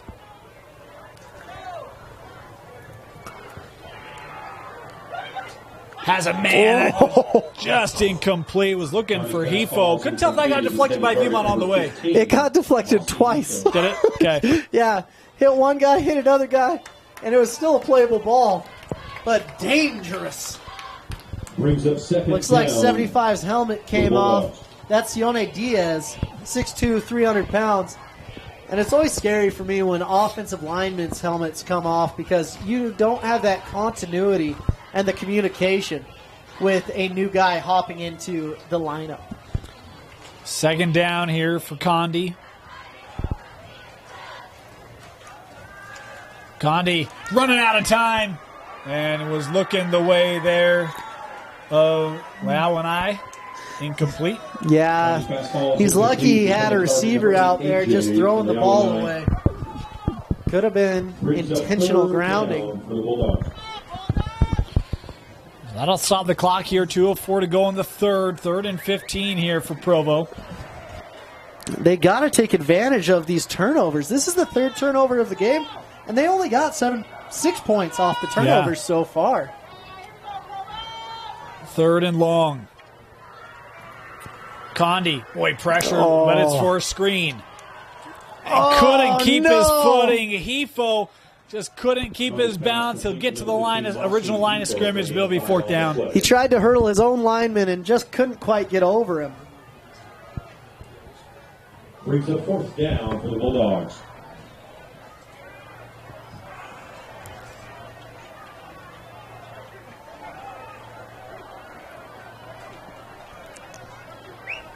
Back to punt for the Bulldogs. Ezra Tuilaluka. Back to receive number 21. 4th down. Savage. Provo to kick it away. Big punt right here. That angled near the Viewmont sideline and out. The Viewmont will come out starting in Provo territory when we come back. You're watching KSL Sports Rewind's game of the week. 1st down for Viewmont.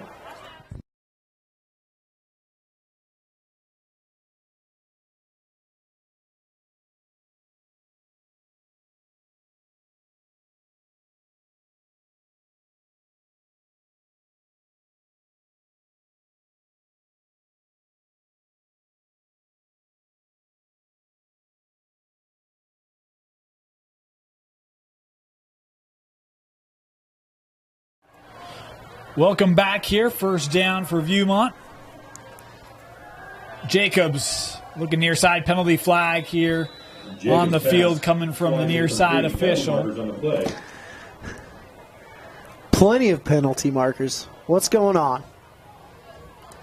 The ref's ready to step out. Wonder if this is going to be a men on the line of scrimmage issue. Illegal substitution? No, I think that's ineligible receiver downfield. Penalty called against Viewmont. Always got to figure out what's going on with these guys. Holy Hannah. Provo had a penalty on their 1st down to back it up. Viewmont here matching it. See if they can dig out from behind the sticks. They're still starting at the 50. I mean, this is good. Like, the quarterback can take it 10 yards at will. You've still got a great tight end / wide receiver in Father Christmas over there. There's a lot of good things happening. They'll go on the ground. McGrath trying the right side. Still on his feet. McGrath able to pick up 11 yards. Well, that's one way to do it, to get to 2nd down and 4. Just big old toss to McGrath right there. Wow. That's a great way to get back penalty yardage and more. For the Vikings.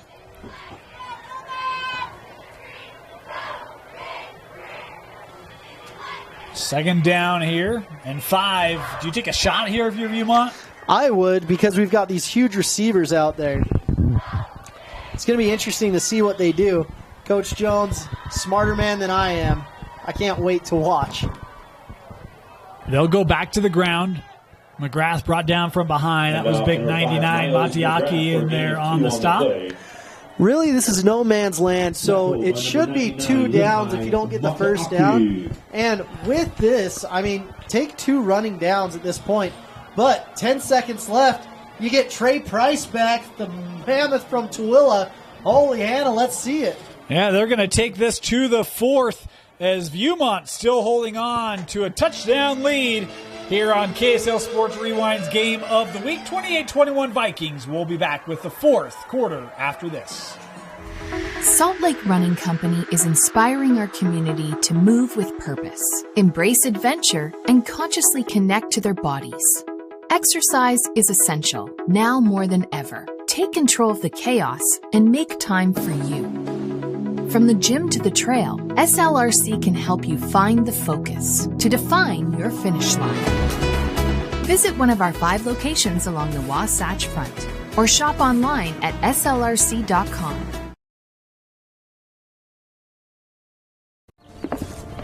College wasn't built for me.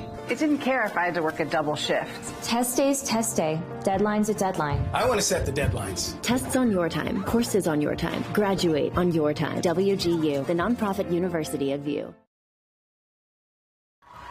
Start of the fourth quarter. Third down for Viewmont. Trying to keep this drive going. And this is really interesting right here that they're going no one in the backfield. Jacobs designed run. Provo was ready for it, and he won't get back to the line. A loss of 1 for Luke on the play, and it'll be 4th and 4 here for the Vikings. That's where you like to have a running back there to show different things, and it looks like they're bringing out the punt team? Really? Wow. Scott Noel is not happy about that. That puts Provo right back in the game. For the Vikings. On the punt, number 9, Britton Christensen, back to receive. I wonder if they're going to try to do a hard count and bring some of these Provo guys off. I almost wonder if there was some miscommunication there. As players were coming off, there seemed to be some confusion, some conversation about what had happened. It's pure speculation there, but it does bring up the 4th and 5. And penalty markers on the play. Delay of game. The delay here will back it up, make it 4th and 10. So now the and honestly, the puncher's happy about this. Helps your net. That's all we care about, Moose. Hey, us specialists got to stick together. But get him a better net. That's happy. A punt here from Christensen. And, boy, that took a hard bounce. I was going to say that might have a shot, but it does end up in the end zone. And Provo will come out at their own 20. Ball on the 20-yard line, first down. With that punt, you have to angle it if you're going to drive it like that and not put as much hang time under it. You got to angle it to the end zone.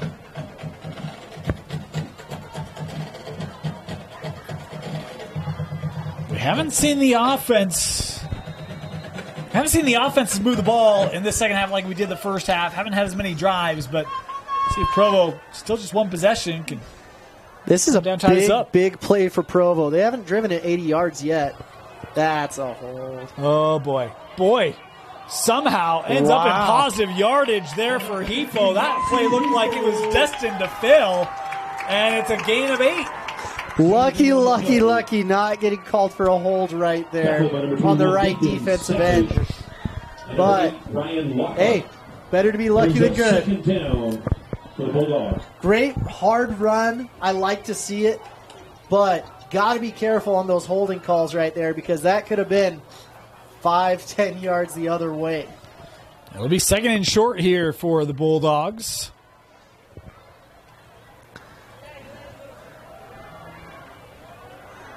Not much there. Viewmont able to limit the gain. Wiles in on the tackle on the Hefo run. I thought one of these teams would come in and really want to drive the nail into the coffin. But neither one of them is taking their abilities and just shutting this game out. Viewmont hasn't scored this half, and Provo's only put up 3 points. 3rd and short here. Staying on the ground, McGrath first down. Wow. Great run right there by Jamison Howard. And there's a flag here after the play. We talked about a Viewmont player that drove a Provo player a little bit late a couple plays ago. I think Provo is going to be called on this one. Yeah, let's see what's going on here. Once again, good form on the flag throwing, though.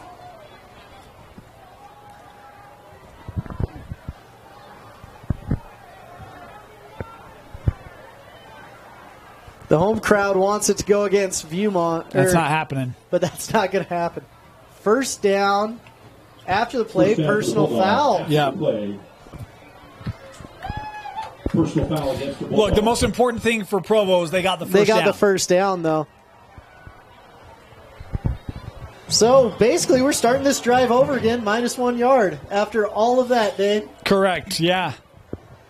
Still have to go 80 yards to get the touchdown and get this game tied up. But whenever these two teams face each other, it's always within 3 points, it seems. Last year, 38-35. 38-35, or Provo won.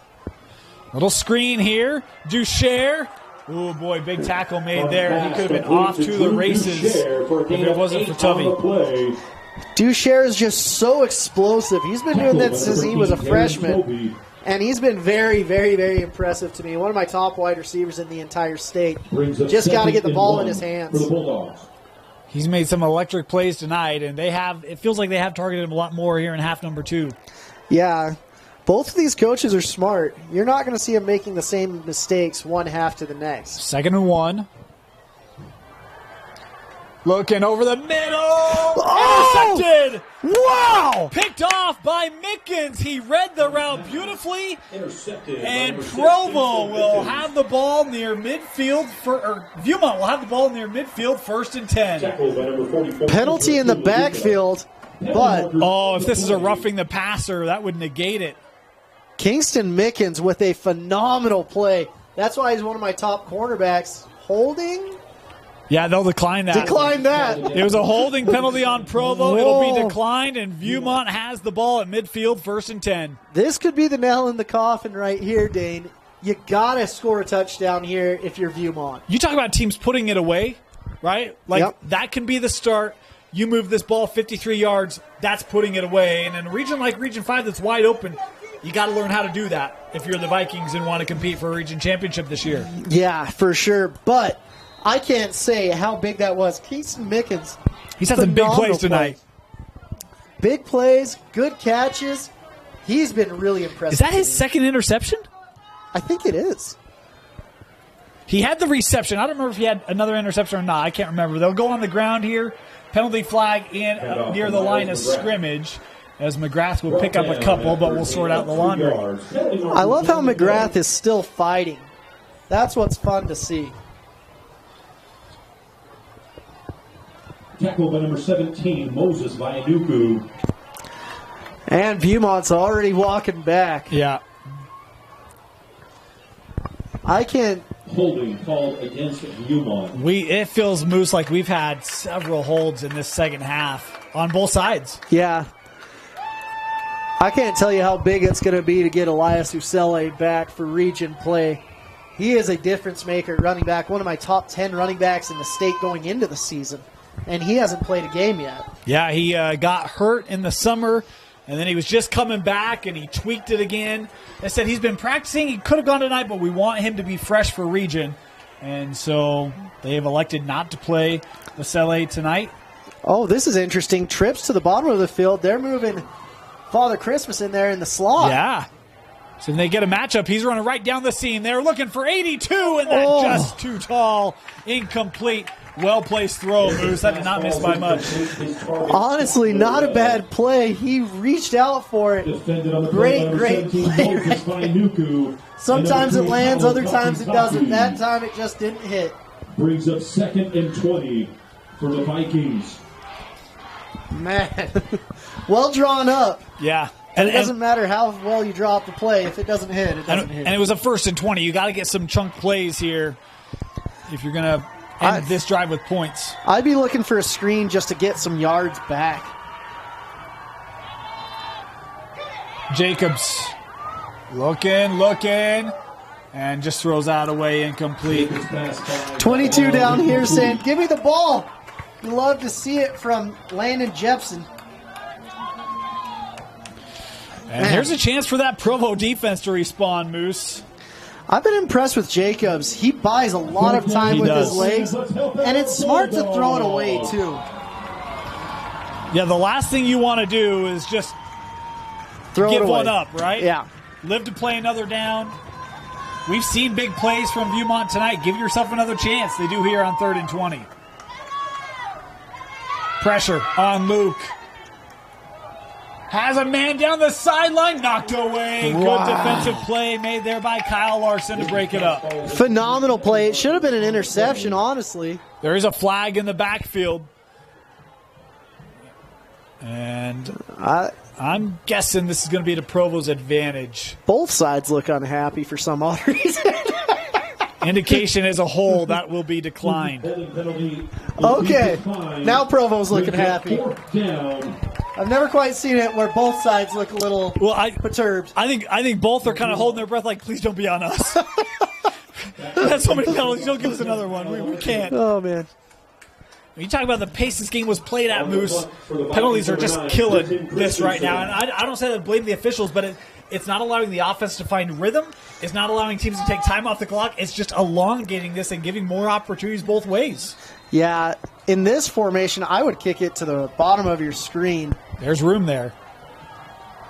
Punts away. Instead, it's to the Viewmont boundary and out. It'll be interesting where they mark it. Probably around the 30. Oh, generous mark by the refs on the 25. On the 25-yard line will be first down for the Bulldogs. How about the defenses flexing their muscle in this second half? And look, I mean, the offenses, we've seen a lot of penalties have kind of stagnated it, but defense have had to make some key stops, and they've done it. Out of nowhere, that field goal was huge. Huge. Making this a one-possession game, and it was a missed field goal, and then he got his mulligan. And yeah. Wish you could get that in all sorts of plays in football. Provo starting at their own 25, trailing 28-21. On the ground, wow. Hefo met in the backfield there by Cole Madro. Number 15, Madro, sorry. Man, -3 on that play. The Viewmont Vikings just sailing right into the backfield, cutting up the offensive line of these Bulldogs. Look, they talked about it. Coach Jones talked about it. We like our athleticism on the receivers. We want to stop the run, and they've done a really good job of that all night.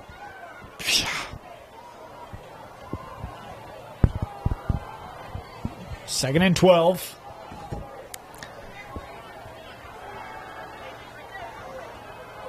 This ball caught, tackled immediately. What a tackle made there by Tubby. AJ Leonine brought down. As AJ had no hope on that one. Loss of another yard. Provo's going the wrong way. For the Bulldogs. And look, you want to talk about a sure tackle. If Toby doesn't make that tackle. Oh, it's 6. It's 6, yeah. And Mickens here hobbling off for the Vikings. Not something that the Viewmont sideline wants to see. Oh, that's not good with your star sophomore and one of the top cornerbacks in the state. Looks like cramps to me. Get the boy some pickle juice. 3rd and 13 here for Provo. Condi has Dusher. Up to the 46, and it's a first down on 3rd and long. So if you're wondering why he's one of my top wide receivers in the state, right there. Grabbing that pass brings new life into the Provo Bulldogs. Wow. First down. Big play. You're catching Viewmont on their heels, and no one's over the bottom receiver right here, Dusher. Throw it at him again. They'll go on the ground. McGrath has a lane. McGrath in the open field. The 20, 10-5 touchdown, Provo. Wow. That was Harward. That was amazing run by Harward. Holy Hannah. Great blocking out front. And the only man that would have caught him was Kingston Mickens, who's out of the game right there. So crazy to see. The momentum has shifted, and now for the all-important PAT. Hasn't made one yet, so we'll see what's going to go on with this PAT. Jamison Harward, I am so sorry. I was just programmed. McGrath has been running the ball for Viewmont. It was Jamison Harward for Provo, taking it 50-plus yards to the house, and the chance for the tying points is good.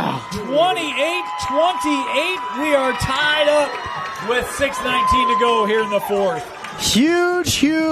Huge touchdown by Jamison Harward. This game is as tight as can be, Dave. Holy Hannah. Now, let's see how Viewmont can respond. Their offense has been sputtering this whole entire half. They haven't put anything up, and they've had opportunities, but it's been turnovers, interceptions, and punts, to be honest with you. And penalties. And penalties. Penalties have not helped the Vikings. They were really clicking the first half, and I expected them to be at least 52 points by now. They had 28 points in the first half, Moose, and I don't know. I mean, they maybe have 2 first downs in the second half? Yeah. The defense for Provo has really tightened down.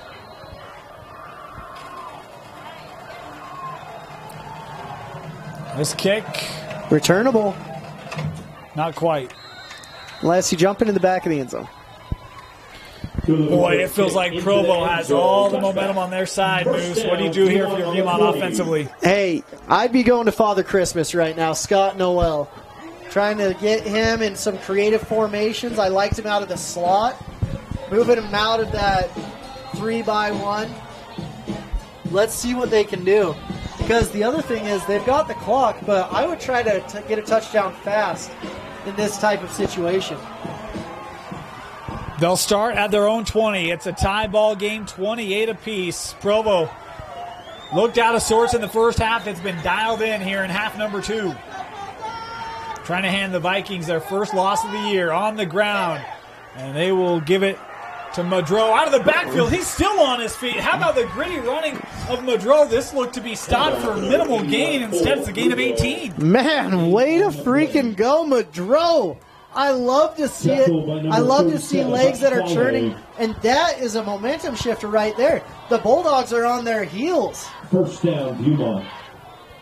And I love switching it up, right? I mean, we talk about, obviously, I was, quote-unquote, brainwashed with McGrath so much that I said he was a Provo running back. McGrath and Jacobs done so much. I love giving a different look there with Madro and just making this defense think a little differently. First down, back to McGrath. As he searches ahead, a gain of 4. Number 5, Miles McGrath. Good run right there, tough. He got tripped up, or he could have been going for a big chunk right there. Now you see Strands McNeese coming in, and number 70 as well, Emmett Pan. Yeah. So 2 of the best offensive linemen are coming in on the defensive side of the ball to stop that rushing attack and try to contain the quarterback. Second down. Once again, big hole right up the middle, and still on his feet as this is McGrath taking it across midfield to the Provo 44. In about 13 on the play. Tackle by number 77, Strauss Mangisi. Wow. Really good play right there. This is the Viewmont that we saw the first half. Getting the chunk plays, getting the yards, and now I'm willing you're going to see a pass play coming in here.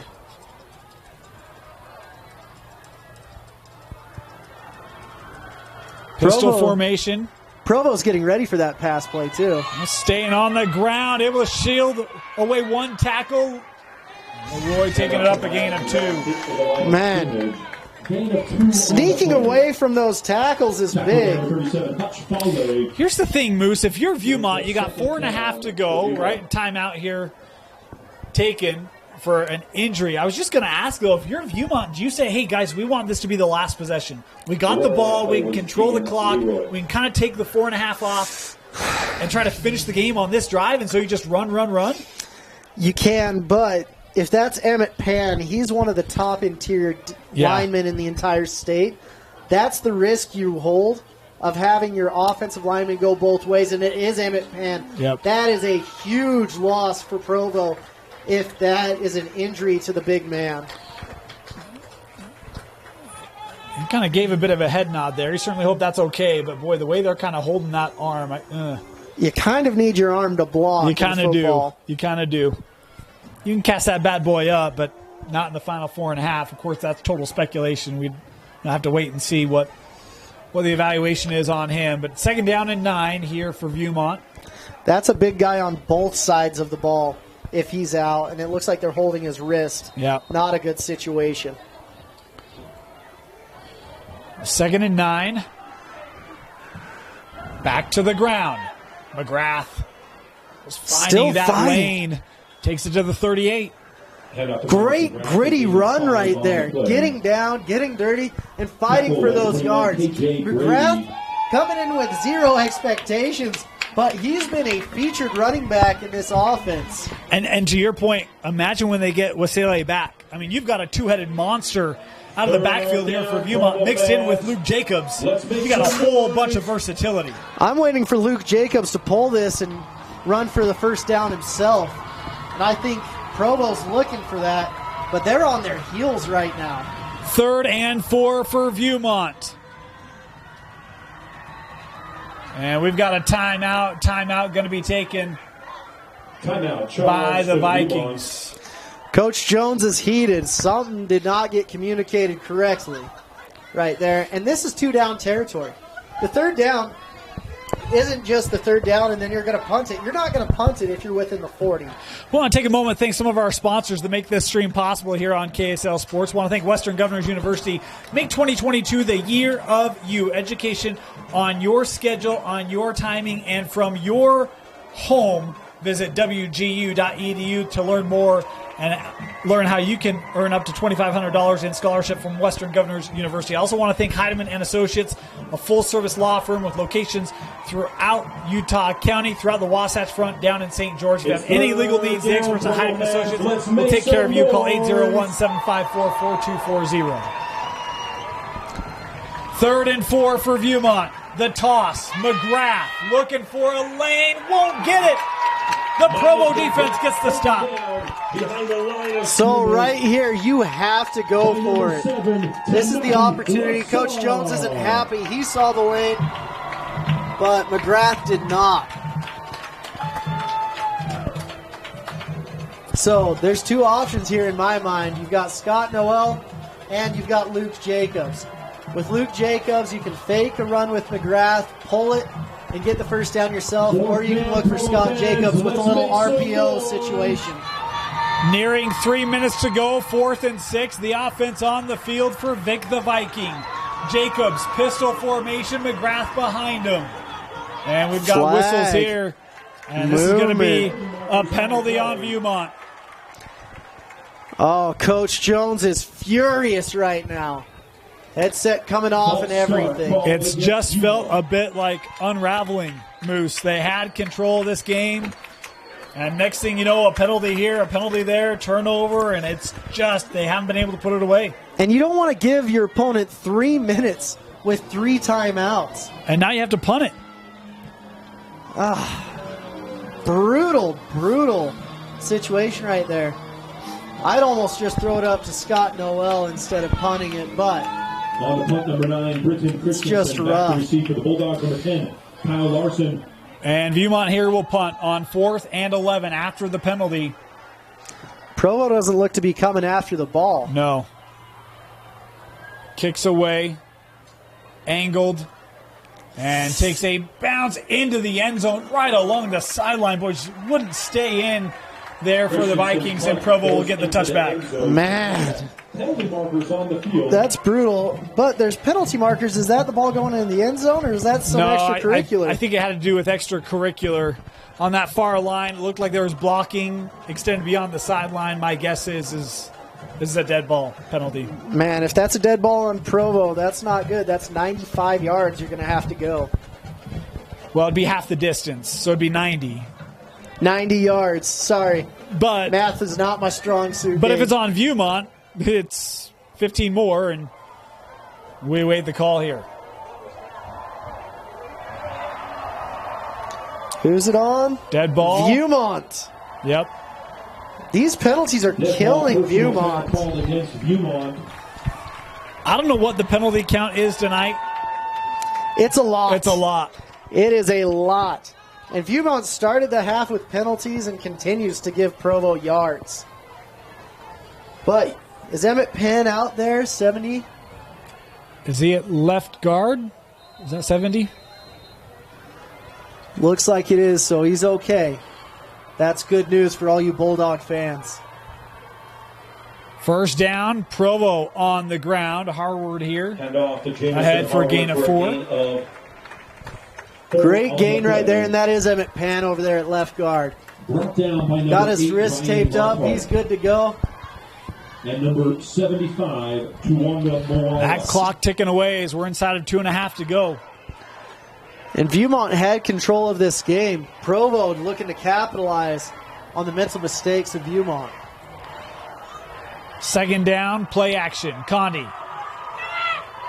That caught. Larson has the first down. Pass complete to number 10, Kyle Larson. It looks like the linebacker got his leg rolled up on, too. Tackled by number 13, Darren Toby. Tough guy walking it out. Number 11, Jet Wiles, 6'2", 210. Wiles made some nice stops here in this second half. Provo nearing midfield. Condi to throw again. Little out route. No, he's going to tuck this. Look the other direction. Trying to extend it. Kyson. And just throws that away. Is a late penalty flag coming in here. That could be blocking downfield, but his helmet is off. Pass went out of bounds. Could be a Provo mental mistake on this one. You're right. It's right along the line of scrimmage there, Moose. That's a good call. See if the officials there agree. The other thing is when the helmet comes off, I think you actually have to stop play. I don't think you can continue participating, so it might be that as well. Well, it could be lineman downfield because the pass actually happened as well, and he was 5 yards past the line of scrimmage. Right, but if the helmet is coming off, you have to disengage. You can't continue the play. Tough rule. It is. It's a very tough rule. Tell a football player in the middle of a play, by the way, you have to stop now. You're doing a great job, but stop. Wait for the indication here. And I didn't see how the helmet came off. Another dead ball, and it's on Viewmont. Oh, man. Wow. So they actually called the face mask would be how the helmet came off there, Moose. Wow. Viewmont is just giving up yard after yard after yard. My goodness. Huge penalties. And that's about 30 yards of penalties just on this drive. Yeah. I remember the first drive of this half started with penalties that led to the field goal. And that's all they need now is a field goal. Yep. Condi, screen, Hefo, nowhere to go. Read well. Great job by that Viewmont defense right there. And you can see the defensive line getting in there. They're like, wait a second, this was a little bit too easy for us. It's never a good situation. You start looking for those guys coming across to crack you in the ear hole if you get in that easily. Loss of 2. Trips to the bottom. Harward ahead for a gain of 5 on the carry. Great job by Harwood. That clock continued to tick here. I'm kind of surprised they didn't take a timeout there. Third down for the Bulldogs. Provo's letting it just go. Yeah. They're feeling pretty confident. Okay. It's 3rd and 7 here for the Bulldogs. Again, that clock inside of a minute now.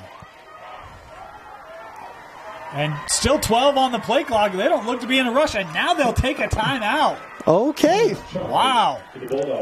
Timeout here by Provo. Provo basically declaring this is the last drive. Yes. Which, hey. And my guess is look, they hit about a 35-yard field goal earlier.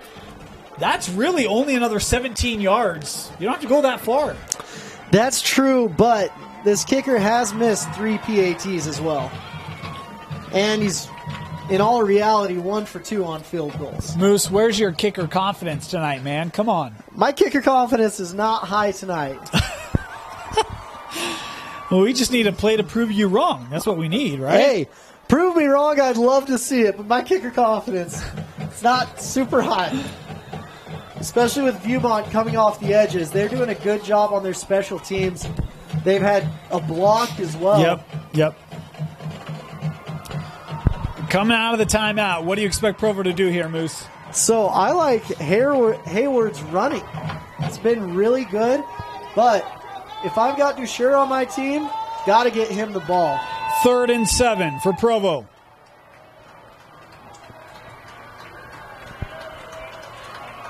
Pressure coming from Viewmont.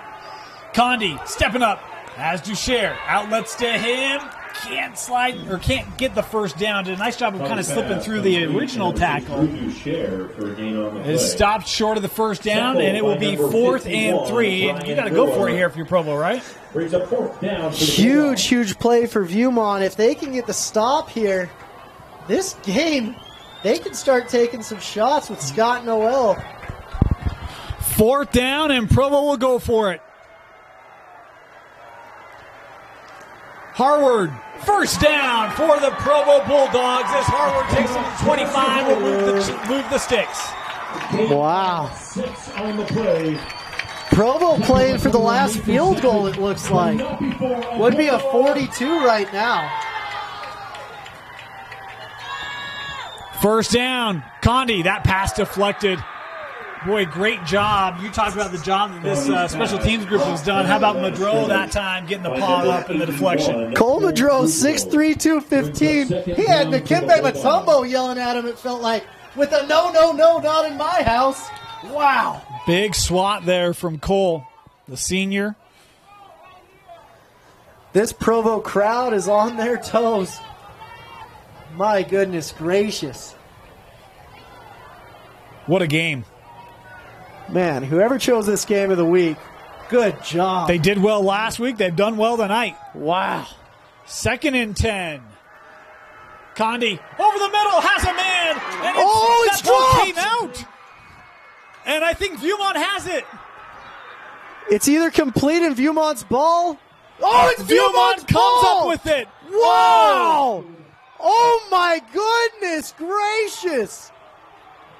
Talkie on a route down the seam. Wow. It gets pulled, ripped out, and Viewmont jumps on it inside the 10, and the Vikings have the ball. Oh, my goodness gracious. Made an athletic move, made the catch, and the ball came out. Holy Hannah. Oh, my goodness. Snap the ball quick before the replay comes in. What a stop by Viewmont. Jacobs to throw. Looking deep down the sideline, just beyond the reach of his intended target. Was looking for Jepson. Wow. We're getting ready to have another look at that prior turnover. And, man, it was a good throw by Condi. And it was the hit that was put on by Nathan Savage. He was a young man that the staff of Viewmont talked to us about before the game, so they love him at safety. He's been making big plays, and he didn't even rip it. He just went to make the tackle, and that ball came out, and boy, Talkie is still feeling that one. Oh, my goodness gracious. That was a turn of events. You could just feel the air come out of this whole crowd. They thought the game was in the bag with that catch. You know, and here's the thing, and I'm not going to question the play calling at all. You've ran the ball. I'm sure fans are going to be like, why don't you keep running the ball and kick the field goal? But look, I love going for it there. That's a great throw. That's a play Talkie. Like, we have not seen that yet tonight, the fumble. It's just, sometimes things happen, man. And it helps your kicker out. I didn't have a ton of confidence with a 42-yard field goal, it was a long to be field honest goal. with you. 2nd down. Jacobs looking far side, and then intercepted, picked off into the house of pick 6, and Provo takes the lead, and it's Drew Ducher. My goodness gracious. He says you don't just throw it to me on offense. I'll do it on defense. Give me the ball. Great play by Drew Ducher. Wow. We talked about targeting him in the second half, and how about coming up with a pick 6 with 16 seconds left as Provo takes their first lead of the night. Oh my goodness gracious. Viewmont will still have some time, but not a lot with 16 seconds left on the clock. Number 17, Moses Bayanuku. My goodness. Man, just flipping, flopping from each side. The momentum going back and forth. And get on the line, Emmett Pan. Nothing makes me more mad than someone not being out on PAT. Point after. Good.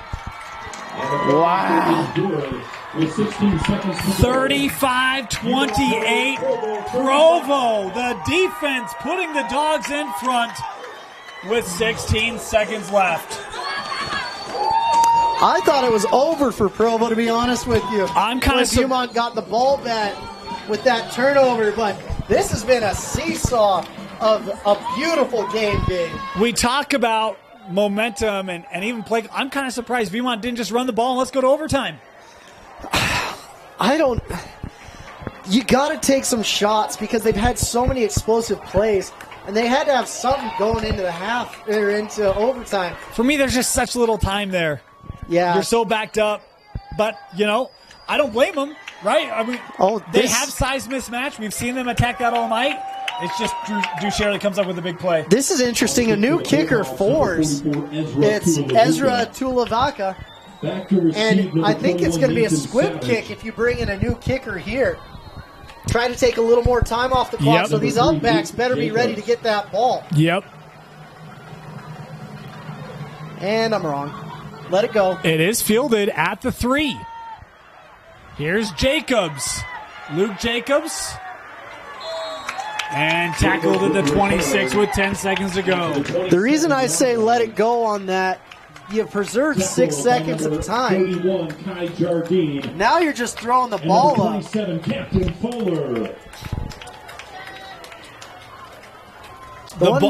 The one nice thing is if you are throwing the ball up, you do have the height, you do have what's going on.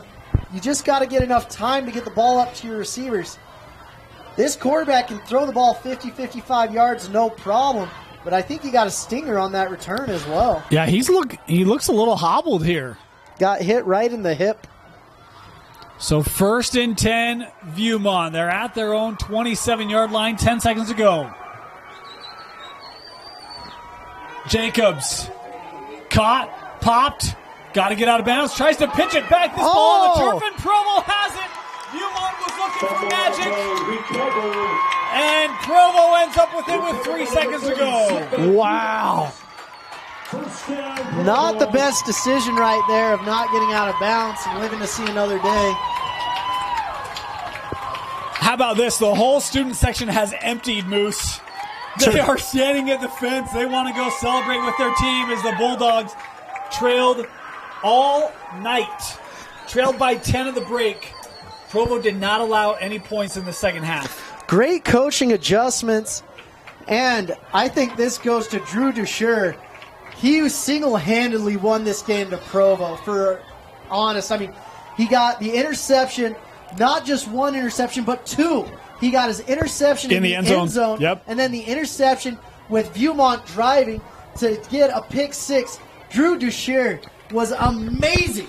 Amazing tonight. Take a knee. The Bulldogs have done it. They come from behind and have defeated Viewmont 35-28. Moose, you mentioned Drew Duchere, our player of the game. Final thoughts of the contest. I did not anticipate Viewmont coming out and not scoring a point in the second half, but I was very impressed with this Provo defense. Both of these teams, the cool thing about this is this game isn't a make or break for either one of them. They've got region play coming up, and both in difficult regions. I'm excited to see what happens, and this is a phenomenal game that I love watching. 2 great coaching staff, all great people. I just love seeing great Friday Night Lights games like this. An instant classic here for Provo. They go on a 17-0 second half run to defeat Viewmont 35-28. Congratulations to Drew Duchere, our player of the game. For everybody here at KSL Sports Rewind, we want to thank you for joining us, and catch us next week on KSL Sports. We break down Week 4 as Provo defeats Viewmont 35-28. Good night, everybody.